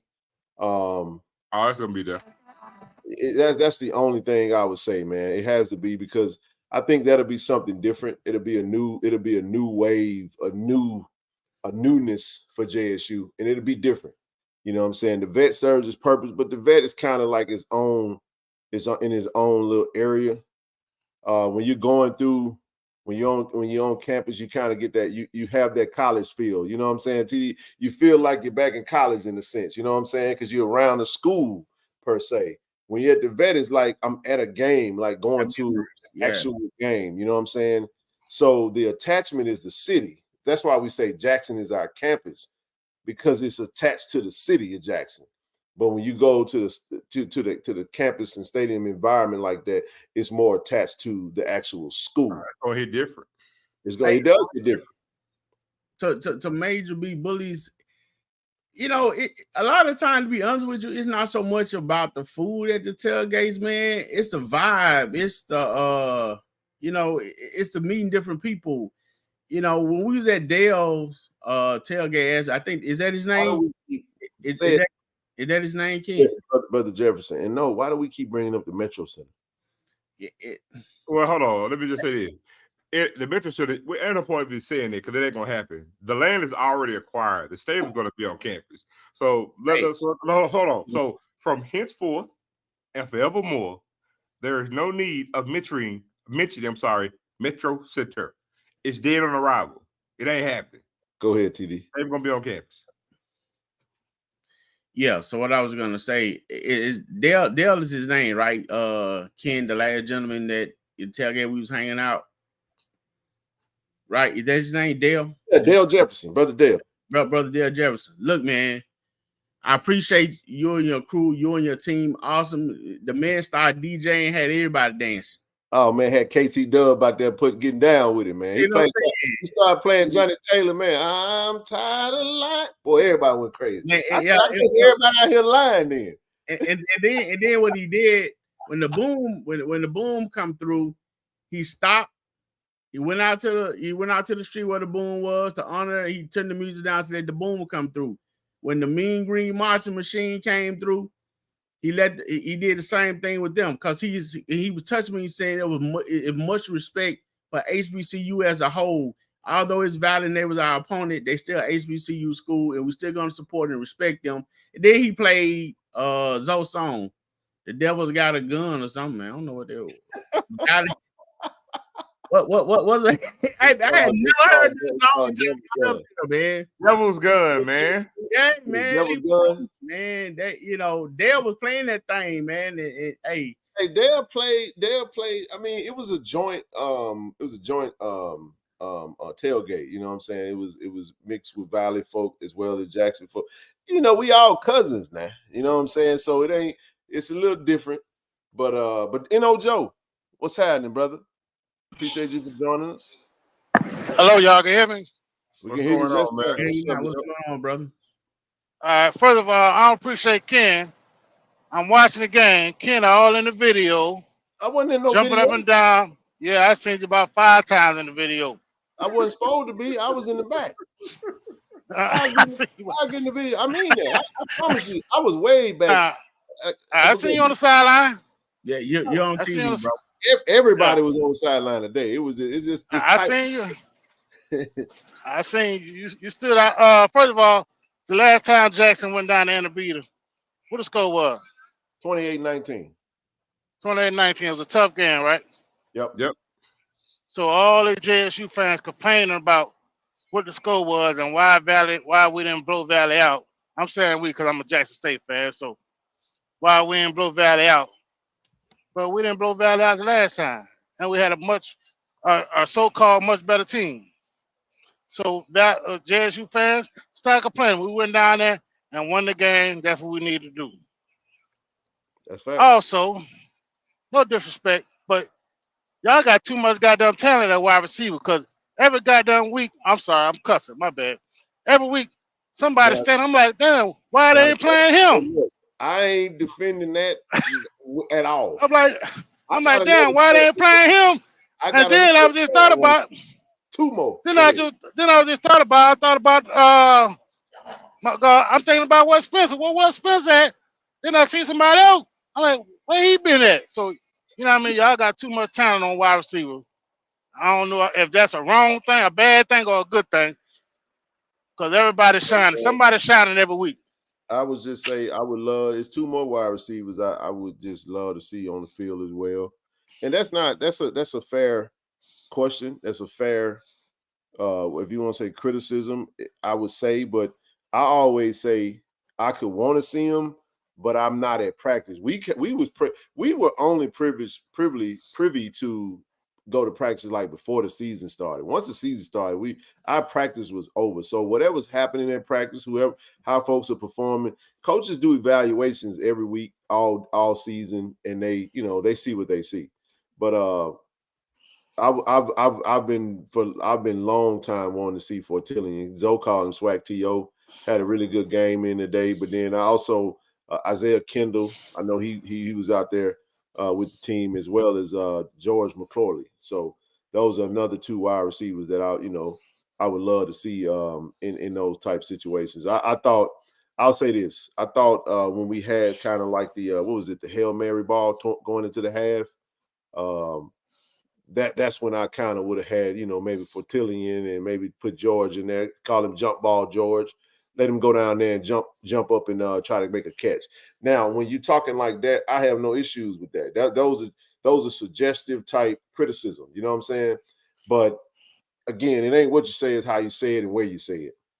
Yeah. It's always the case. And also, I'm still waiting on that South Carolina State game offense that I seen with the play calling. I haven't seen that yet. I'm still waiting on it. I ain't gonna ask y'all to tell a coach this time. I'm just hoping somebody here and let him know. I'm still waiting on that offense. Well, I think I think we saw it. I think we've seen glimpses of it, but I don't know if I think the execution was pretty good that particular Saturday. And we've had some opportunities. So now that we're making an adjustment, you know what I'm saying? Hey, Mr. Joe. Hey, Joe. One more. Hey, Joe. I think you just first of all, good evening to you, sir. I think you just made. I think the question that you asked just made one of the. I hate to use the word points that we was proving, or the points that we was making about this team and about Jacobian being the quarterback and the running back, that was used today, and the question about the receiver. We are loaded with those receivers, and as you can see, game by game, week by week, more of those players are being put in. Those guys, a lot of those guys that Ken just named, are freshmen and sophomores. And so right now, team chemistry is being built to prepare for, the next season as well, depending on the outcome of this season. We still have more football left in this season. But it's also, as Ken use a glimpse into the future on what we're looking into doing next year. So a lot of those guys you seeing coming in playing now are freshmen and sophomore, and the chemistry is starting to be built with those guys in the quarterback. Right. Two more things. I would like to see the defense stay attacking. I felt like sometimes there was attacking, and then when they get him in long distance and downs, they kind of relax. You know what I mean? I would like to see them keep on attacking. And also, JSU fans, cheer your team on, regardless of how you feel about them. These are young kids, and JSU fans has the best fans in the world, and you need to continue to show that, regardless if they play up to your potential or not. As long as they get the win, cheer them on and be satisfied. Y'all got to remember, this is TC first year with a completely overturned roster. Can y'all tell me how many teams that had a completely overturned roster has a winning record right now? Can anybody tell me that? There's only one. 3 teams did it. There's only one. Hey, real quick, Joe. Hey man, did nobody send Jeremiah to the gulag? Did y'all? Moderators. We don't do that now. I don't know who did it, but I don't. You're not in the gulags, bro. I don't know what. You're not in the. You're not in that. But I ain't mean to cut you off. But moderators don't mute because somebody disagreed. No, that's we allow that. We just don't. We don't want the trolling and the negative mess. We don't mind disagreements. We okay with that. Let people express how they choose to do. Don't do that, man, because now I have to take what I'm doing and go back and find them. So I don't know if you muted him or something, but who the hell did that, man? Please don't do that. All right, go keep going, bro. I ain't mean to cut you off because now all his comments and everything done kind of disappeared. All right, my question is 3 teams that overturned their complete overhaul of their roster. And then only one of them got a winning record. So you know who that is? I got to guess, but you can know, tell me. I might have said Texas. it earlier already. The team y'all played, Texas. Texas State. The team y'all played, yep. They're the only one have a winning record. So y'all got to give TC time. Y'all got to remember, this is a completely new roster. Everybody new. Give them a year. They doing pretty. To me, I'm happy with what I see. I see a little small minor mistakes. That stuff could be fixed. The games they lost, I'm just gonna say one game they lost. The game against Alabama State. If you take the score off the board and just look at the numbers, you would think Jackson State won. Yeah, that's the painful part about but that. You know what? But you know why they lost? Because they made terrible mistakes in their field, and they made fumbles in their field position. They gave them, you know what I mean? They made fumbles when they was on the side of their field. So it was easy for them to score.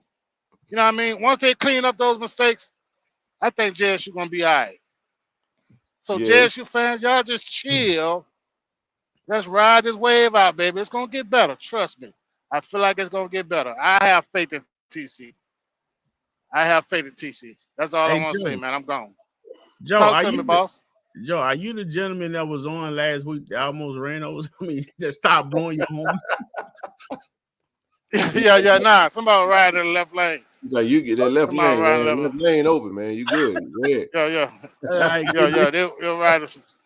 Hey, let's go. Yeah, boss. You stop driving. Yeah, I'm headed to Houston now. But you know what? I'm headed to Houston now. Hey, but you know what, Joe? I'll say this. I'll say this about that. I want you to hear me when I say this. I don't have a problem with folks being critical or whatever the case may be. I just think because we have so many conversations with so many families of players and stuff like that, I think we just have to be a little bit more mindful of what we're putting out in the airwaves. The world is different now. You know what I'm saying?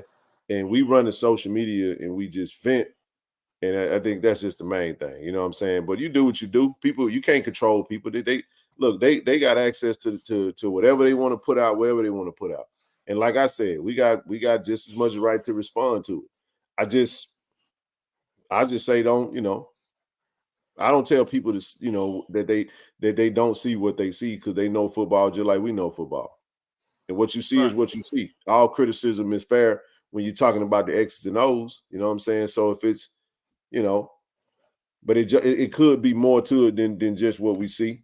But I always like to try to get a full scope of it so I get some type of understanding as to why we where we at. Maybe everybody don't. They see what they see. They want what they want. And if they're not getting what they want, they speak on it accordingly. So it is what it is, man. Hey, something else, Ken? Zoe, standing back watching, man, with Coach Taylor, man, he fought for his team, tooth and nail. Every bad call, every call that I told him earlier, TD. Yeah, man.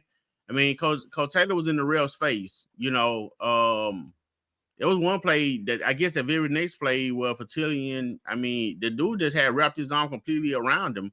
I mean, they was holding our defense. They was holding Door. They was holding Webb. They were holding our defensive end. So some of those plays they got called a 7-on-1. There were even times, when we were standing down, they reached for the flag and like, never mind. So kudos, I mean, to Coach Taylor, man. I mean, he fight for his player, he fight for his team, he fight for what's right, and he knows what's going on. So yeah, everything's gonna get together, man. So just just calm down, man. Just continue to support, man. I mean, where you going? Most of us are alums. I mean, so we got to rock with it. So let's not make it difficult by having negativity all the time. One thing to have constructive criticism, and have your own opinion, but just being flat down negative stuff. This is actually not true. Coach TC been challenging referees since the beginning of the season. Show the hell. I don't know what, see what I'm saying? Like that ain't true. He was on the field. I'm telling you, that ain't true. I done sat there and watched them challenge referees since game one. I'm just saying, like, well, not so much game one because I was in the press box, but game two. I mean, I was, you know what I'm saying? But this is again, Kentrell, that's fair. I'm not saying that you ain't seen what you said you ain't seen. But what I am saying is this: just because you ain't seen it, don't mean that it's not happening. So you say usually don't challenge. I'll give you a different vantage point and say, I don't know about that one. Not so fast. I would say he has been. I saw it in Southern. I saw it basically every game I've had the pleasure and privilege of being able to be in a close vantage point because I pay attention to stuff like that. You remember A&M when they gave him four timeout? Coach TC was on, 30 yards on the field. I just have seen him. I'm telling you, it's a weird little thing, man. It's like the referees have meetings before the game. I opened up with that, TD, and that was my opening statement before I even mentioned anything about any fans or anything. I'm just saying, bro, them refs they were terrible, bro.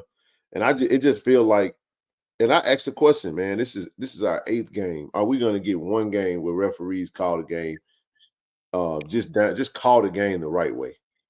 And not just do stupid stuff. You know what I'm saying? So I think there's a lot of things that happen that we don't see. And what I try to do is just be mindful and I just try to consider that. And I try not to think that just because my vantage point is what it is. Even if I think I see something, I still be like, okay, maybe this is something else that's connected to that. It's never just that. Now I can't really say. Jeremiah, I don't know what's going on. I don't see you in the whatchamacallit. Maybe somebody put you in timeout, man, and I don't appreciate that.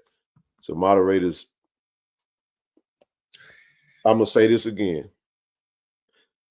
Do not block or mute anybody because they are saying something that you don't agree with. We are only doing that for trolls and porn. For real. You get them XXX pages that pop up in this thing every now and again. Go ahead and zap that. You get somebody in here being super extra disrespectful, Jeremiah been, you know what I'm saying, in it for a long time. So don't do that, man. You know what I'm saying? I don't know. I can't answer that tonight, bro. I'm gonna give it a couple of more minutes and see if everything don't pop back up. But anyway, I'll drop the link again. Come on up, man. If y'all got, come on up. Speak your piece, man. Hey, and you know, Zoe, Valley Band came to fight, man. I mean, they was, you know, the Boom was marching in, man. They went ham. I tell you what. You know what I'm saying? They look bigger. They look good. Sound pretty good. Happy for Tell you Valley. what. I sit there and I the fifth. Man, the Boom. Hold on. What are y'all talking? Who is this May Orange? That's the person that came up last night, Ken. I hadn't said anything. I just been watching him. That's the person that was on the screen last night. Man, let me tell you something, man. I'm not gonna lose no brains. You ain't got to worry about losing. Man, they had Doc out there. Doc was in there fighting with that man. I'm like, y'all. I don't. That man said Ray Lewis, and man, you sound like you obsessed, man. It ain't happening, Bubba. Yeah, somebody give him do the squirrel Ray Lewis dance for that dude, man, so he can feel better about himself. But this is what's crazy. Let me say this since you mentioned it, bro. Y'all, hey, why do you act like Ed Reed didn't have a job? He had it. I'm just saying he had it. It ain't our fault that the man went berserk about an office that wasn't clean, and he ain't even signed the contract yet. Come on, man. Anyway, let me leave that alone. I ain't even going. Hey, John, what you saying about the band, bro?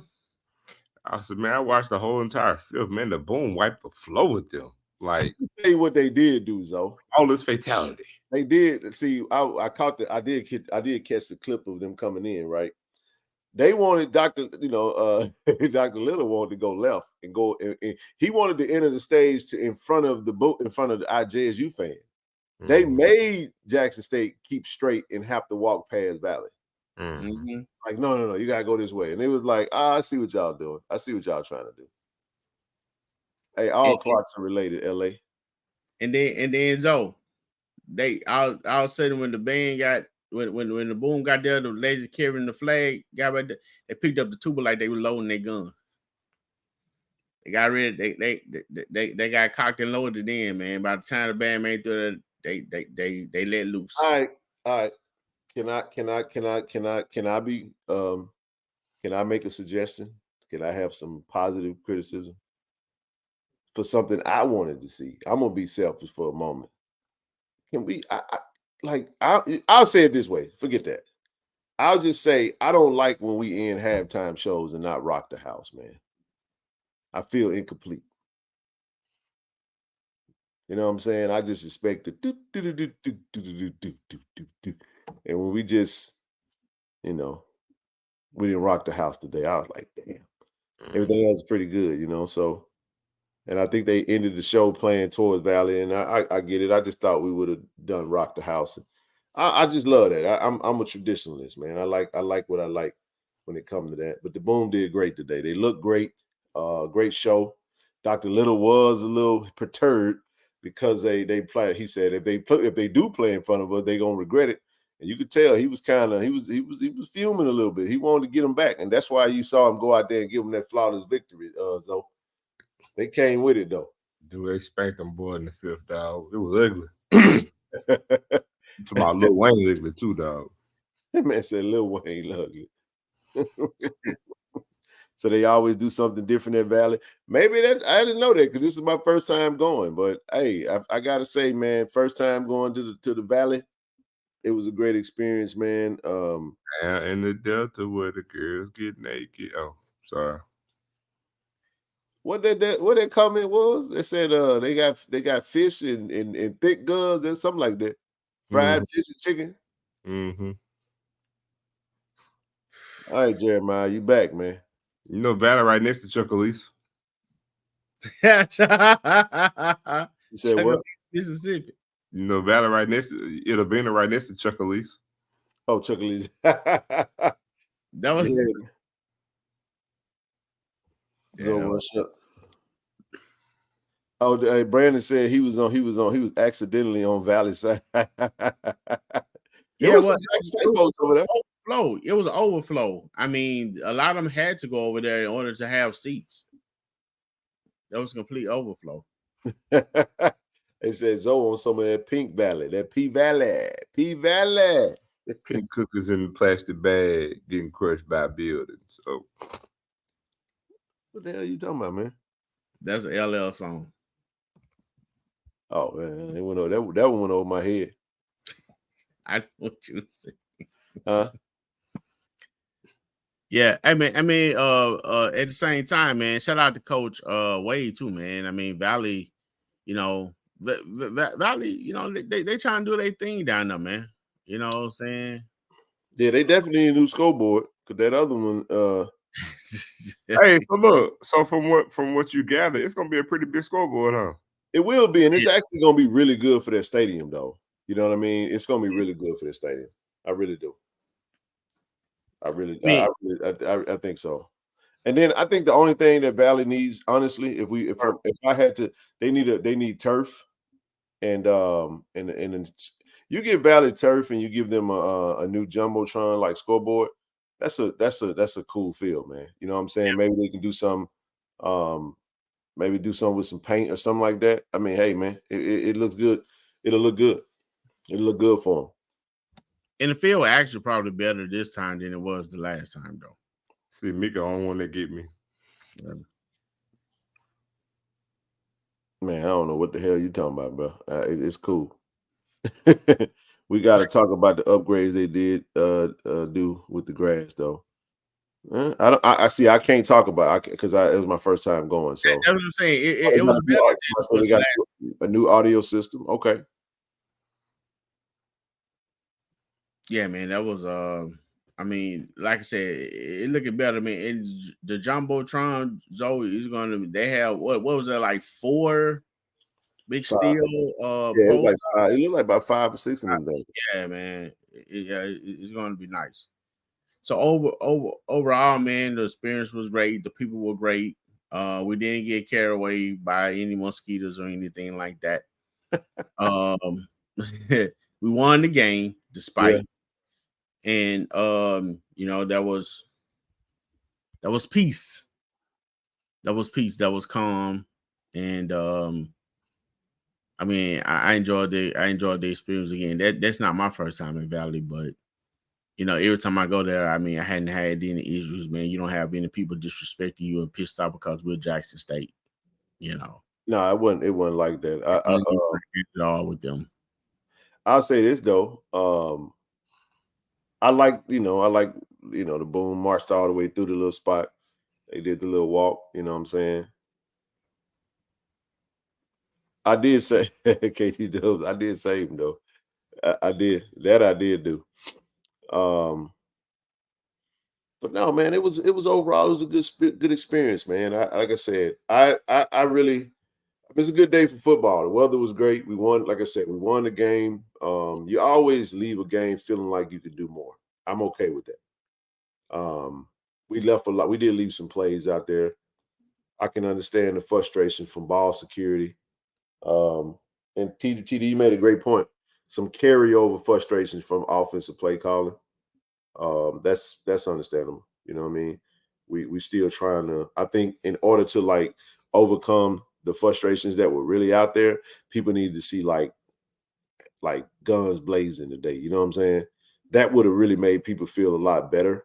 But you know what? Had we did guns blazing, the conversation today would have been, well, why we didn't go to Jacobian faster? You know what I'm saying? Then that would have been the topic, and then we would have been going down that road. But no, I think we got something to build on, man. Young team, a lot of injuries, a lot of adjustments, a lot of changes.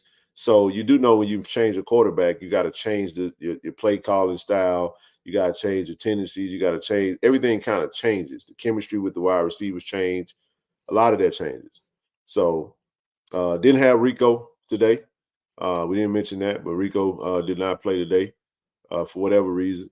So you have your number one receiver. That also caused everybody to kind of shift over or whatever. And I think we can say he was, was he missed today? You can make a case that Rico was missed today. You know what I'm saying? Or not. You know, that's what it was. So UAPB, are we gonna show up to UAPB like we showed up to Valley? You don't think so, Zo? I know. Hey, we passed a couple Alcorn people headed down to UAPB today. We did. Alcorn went down there and handled business. I think they were what they won, 31-7 or something like that. Now Ken, that's the way I never been. You never been to UAPB? Now I have been to UAPB. No. I had a couple friends that live there as well as in Arkansas. I mean in Little Rock. So we'll be banging in Little Rock next week. Not literally, but you know what I'm saying. Yeah. But looking forward to it, man. We got 9 minutes left, man. We're gonna shut this thing down. They said UAPB doesn't even show up at you, but they gonna show up. But listen though, everybody show up when we show up. That's been the thing for this year. That's been the thing for this year. So UAPB. Antonio, he definitely does.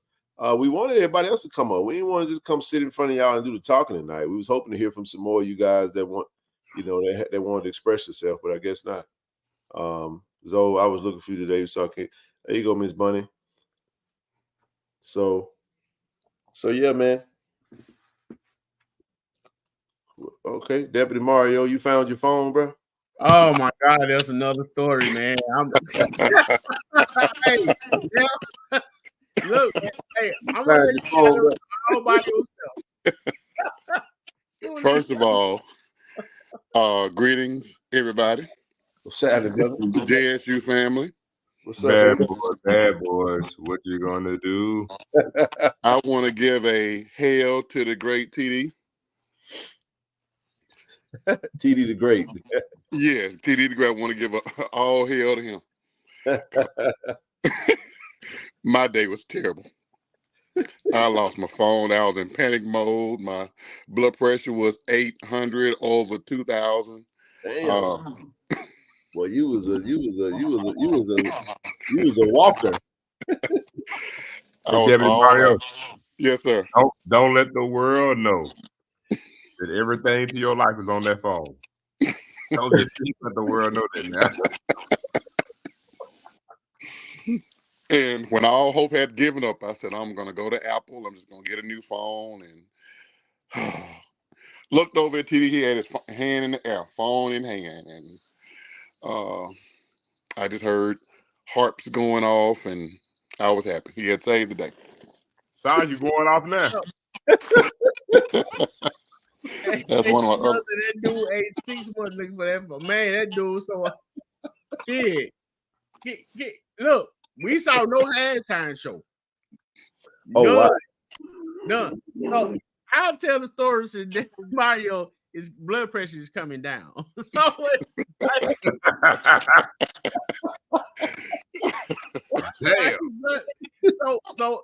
what happened, brother? Brother Younger, they had a tent in the end zone. Yeah. So we looking for water. Water was Oh, bro. Man, so we looking for water, right? So we go over to the tent, and they didn't have any. So I grabbed the soda. There, Mario said, "Man, I don't need no soda. I need some water." And then he said, "Well, at halftime, I'm gonna get some. I'm gonna get some food. I need some food." Sorry, man. All the great people out there that was tailgating, I said, "Man, look, the concession stand long. You ain't gotta go to the concession stand. I said, let's go get food." Well, we trying to go out through the gate. We came in, man. They got chains on that thing. Yep. We had to go all the way to the front of it and exit out. So we finessed our way out. Told the people we'll be back. We go out there. Never mind. Man, first of all, Ken, we do all that fighting to get out. Here we go. Go get some food. This man grabbed 2 wings and some pasta salad. I was like, man, this how we gonna get? You get no ribs, no sausages, no net. Yeah, I'm good. I don't want to eat too heavy. All right, so we get back on the inside. He in uniform, man. He tried to be. He wasn't. He was civilian. He was yeah. So we get back in. The second quarter had just begun. We get in, and all of a sudden, he get to looking for a phone. I said, hey man, Gold City just leave around the brother Calvin team. So he go over there, then he just disappears. So I had called the phone and then nobody answered. So by the time he left, a young lady called me back and was like, hey, are you next to the guy or next to the person who lost his phone? I said, I am. She said, where are you? She said, you in the stands? I said, no, I'm on the sideline. She said, are you sitting on the sideline with a backpack? I said, I am. She said, okay, I'll bring it to you. So she brings me the phone, KD Dub, and I just standing there, and the phone alert kept going out. I had no way to respond to let him know I had his phone. Then next thing I know, David Mario came in there with another dude, man, with an iPad, man. Looked like they had a finder trying to find the phone. I'm sitting there waving the phone in the air. The man missed the whole second quarter, man. I mean, the second half, looking for that phone. He finally saw me, man, and came got the phone, man. So I'm glad we was able to get you fed and find your phone and everything at the same time, David Mario. So that was appreciation for what you did for me on homecoming. Thank you. So one hand watches it. Well, thank you so much, sir. But I did ask every single fan outside, have they seen a black phone on the ground? Yeah, man. Yeah. Dropped that phone before you went out there. All right. It was in the grass, so it was a good deal. But great win for Jackson State. Great execution. Good day to be a Tiger today. Look forward to going up to Pine Bluff doing the same thing. Exactly. Pretty cut and dry, huh? Yes, sir. Yeah, Hey, King is old David Mario. I got my TV on the game as since it's been on. I just watched that play. That wasn't a fumble that by Jacoby, but hey, they called it one, so it is one. But just looking at it. Well, one of the brothers in the chat said it was clearly a fumble. He said it was clearly. Yeah, he said he watched it on the replay. Said it was clear. You watching the replay now? I am. And that wasn't a fumble? Nah, it doesn't look like one to me. His shoulder had hit the ground when the dude was trying to tug for it, but his shoulder hit the ground. Then the ball came off. I asked the referee. I said, "What does it take to get a review? Like, when do you guys prompt for a review?" Like, yeah, they sure didn't review it. Like, they didn't review it. They just was like, it's confirmed. There was a lot of pass interference calls that wasn't called. A lot of holdings downfield, and the balls in the air that wasn't called either. Yeah, it was, man. The refs were terrible as usual. You know what I'm saying? Oh, Blue said it was definitely a fumble. That's what he said. It was a fumble. When I didn't think, from looking at it on the sideline, it didn't. But when he said he saw the replay and it was a fumble, I was like, okay, cool. I accept that. Well, it is what it is anyway, right? Yeah, it's definitely a fumble. So, all right. We take that, man. But like I said, it is what it is. We wanted to do this. Monday we'll have we don't know if the president's gonna be named Monday or not. We'll see. We'll come back Monday and we'll have another show. But I did not want to do this show tomorrow night because Rochelle will be on tomorrow night and we'll drop the video. We'll post the video before we get out of here. Okay. But I'm like you, Deputy Mario, man. I'm just glad for the win. Stack dubs at this point. Let's go get one in UAPB. Like I said, style points don't win nothing for you. It just make people feel fuzzy or not. At the end of the day, it's like Herb Smith said, man. You play to win the game. And Ken, not to be selfish, but I wanted the shutout. I was so excited about the shutout. That was the most frustrating part of the day for me. Second most frustrating thing was just the fumbles, man. That's frustrating. It's frustrating. It is. But to give up that 6, that one hurt. You know what I mean? It did. Mm-hmm. So I wanted to shut out even if we didn't score. I just was like, let's just shut them down and let's go home. We win 21-0. I think the spread was 23. So if you bet and they didn't cover, you're sick right now because they would have if we would have just scored, but they didn't. So somebody said no fumble. I don't know. I got to go back and look at it myself.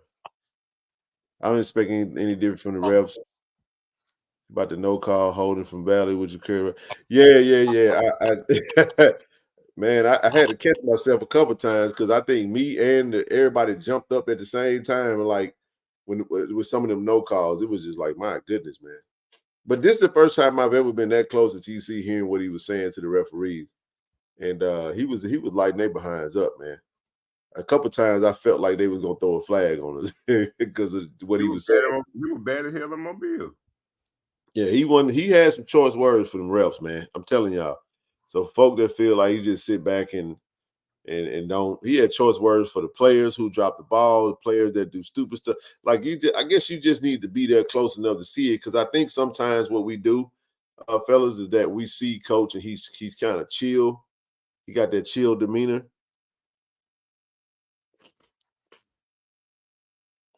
We think that that's how he coach, I guess. I don't know.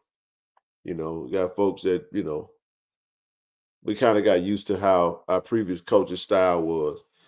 You know, I don't know, man. Different coaches got different philosophies, man. Everybody ain't got a speech before the game like Prime did, you know what I'm saying? That's recorded and shared to the world. You know, some coaches go in there and just have a simple conversation with their team, and they talk about execution, and they talk about discipline, they talk about their practice, they talk about the game plan. And they set the tone. And then the players go out there and do what they do. You know, everybody know at the end of the day, the Jims and the Joes make the X's and O's work. You can have all the X's and O's. It's over there looking high. We finna get ready to shut this thing down.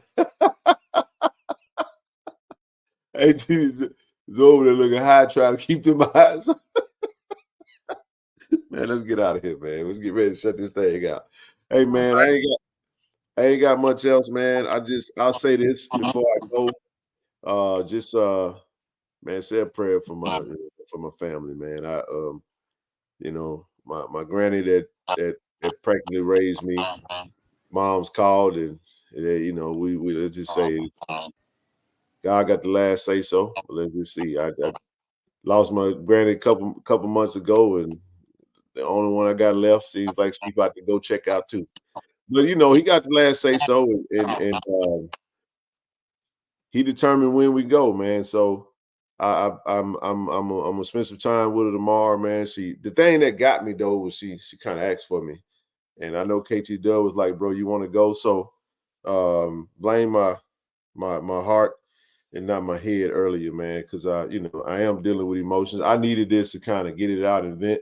This was gonna be tough for me, and I know that. So if you don't see me on the shows in the upcoming, we'll just see how it plays out.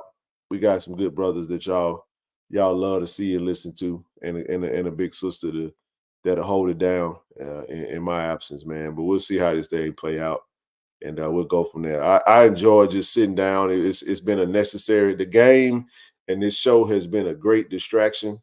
You know what I mean? But now we got to shut it down and see what's really going on, man. So I just would say to everybody, man, hey, enjoy it, man. Try to enjoy Jackson. Try to enjoy it, man. Enjoy the moment. You know what I'm saying? Like if you sit back waiting on something else, you're going to miss the moment. You know what I'm saying? Like stay in the moment and enjoy it. We didn't do no work today like talking about it. We just wanted to stay in the moment and enjoy the moment. And when you do that, you don't feel like you miss nothing. Because I don't want to sit back, keep waiting on I'm waiting for something, and it's something that I'm imagining on what it should be. Just let it be what it is, whether it meets your expectations or not, and just try to enjoy it. Try to enjoy it. The wins, I would say. I ain't gonna tell you to enjoy no losses because I ain't enjoying no losses either. But I understand the frustrations. I understand that you are great X's and O's, and you know the game, and you know you're an expert at this game, and you grade with a hard pen. But try to enjoy the game, Jackson State. Try to enjoy the game, man. We got so much happening, so much going on, and it just feels like you never take a break from the negativity, man. Try to enjoy the moment. That's all I would say. That's my tidbit, man. I enjoyed my day. I enjoyed the experience. I enjoyed the fellowship, the ride up there, the ride home, all that good stuff, man. You know what I'm saying? But KT Dub said, you know, when you're blessed with longevity, you're going to see some people that you love, and they're going to be some exits. It's going to be some entrances and some exits. So try to stay up, man. Enjoy life, man. Enjoy the moment. So for everybody that'll be, you know, at the UAPB game, look forward to seeing y'all in Arkansas, man. Lord willing, say the same, man. So that's all I got, man. I don't have nothing else. We'll close out with a few preliminaries. Go get that hoodie, man. If y'all ain't bought that hoodie yet, man. Blackout versus Texas Southern, man. Go get that hoodie. KC 1400 Media. If you want to donate to the channel, you can hit the Cash App, the PayPal, or the Zelle. That's at the bottom of the ticker. Or you can donate to the foundation. Friends of KC 1400 ain't gonna give a five. Every bit goes back into the platform, help us continue to grow this brand and continue to do what we do. I'll let y'all close it out, man. What y'all got before we get out this thing? Tiger Nation continue to support. Yeah, man. Hey, it's sleep time now. Tiger Nation continue to support, man. We appreciate you guys. Hope to see you guys in Pine Bluff. Go Tigers. Yeah, I love Go Tigers. Siesta. Boy, you look eyes a kite, man. Go to sleep, man. All right, Red Sox, man. I got to get in the morning. All right, I'll let you, man. Great day to be a Tiger. JSU by 40 campaign. Coach Taylor, I was just thinking, I was sitting in my office and we were talking about Jackson State athletics, the tradition of Jackson State. You played here. What if 50,000 alums gave $40 a month for 12 months? Man, that would be huge. That's money in the bank for athletic program. Let's do this, Coach. I'm challenging all 50,000 alumni of Jackson State University, supporters, fans. Let's give $40 a month to JSU by 40 campaign. 12 months, 12 million. September to August, let's win championships in the classroom. Let's support Jackson State University. Let's support athletics. And let's make sure our coaches and our student athletes are successful. So again, Coach Taylor and I are challenging you, all 50,000 alums, $40 a month for 12 months to support Jackson State athletics. Go Tigers. Go Tigers. Support the JSU by 40 campaign. Visit gojsutigers.com/JSU by 40. Hello everyone, Miss Snow Gray here, and I'm inviting you to this Sunday's podcast. October is Breast Cancer Awareness Month, but it is also Domestic Violence Awareness Month. Did you know that 1 in 4 women and 1 in 9 men experience severe intimate partner physical violence? It is time to have another uncomfortable conversation. I am also celebrating domestic violence to thrivers. They not only survived, but these women are thriving. I have invited them in their age range from their early 20s to mid-50s my platform to share their stories. So please follow and subscribe to Miss Snow Gray on all social media platforms. See you this Sunday at 6 p.m. Pacific Standard Time. Bye.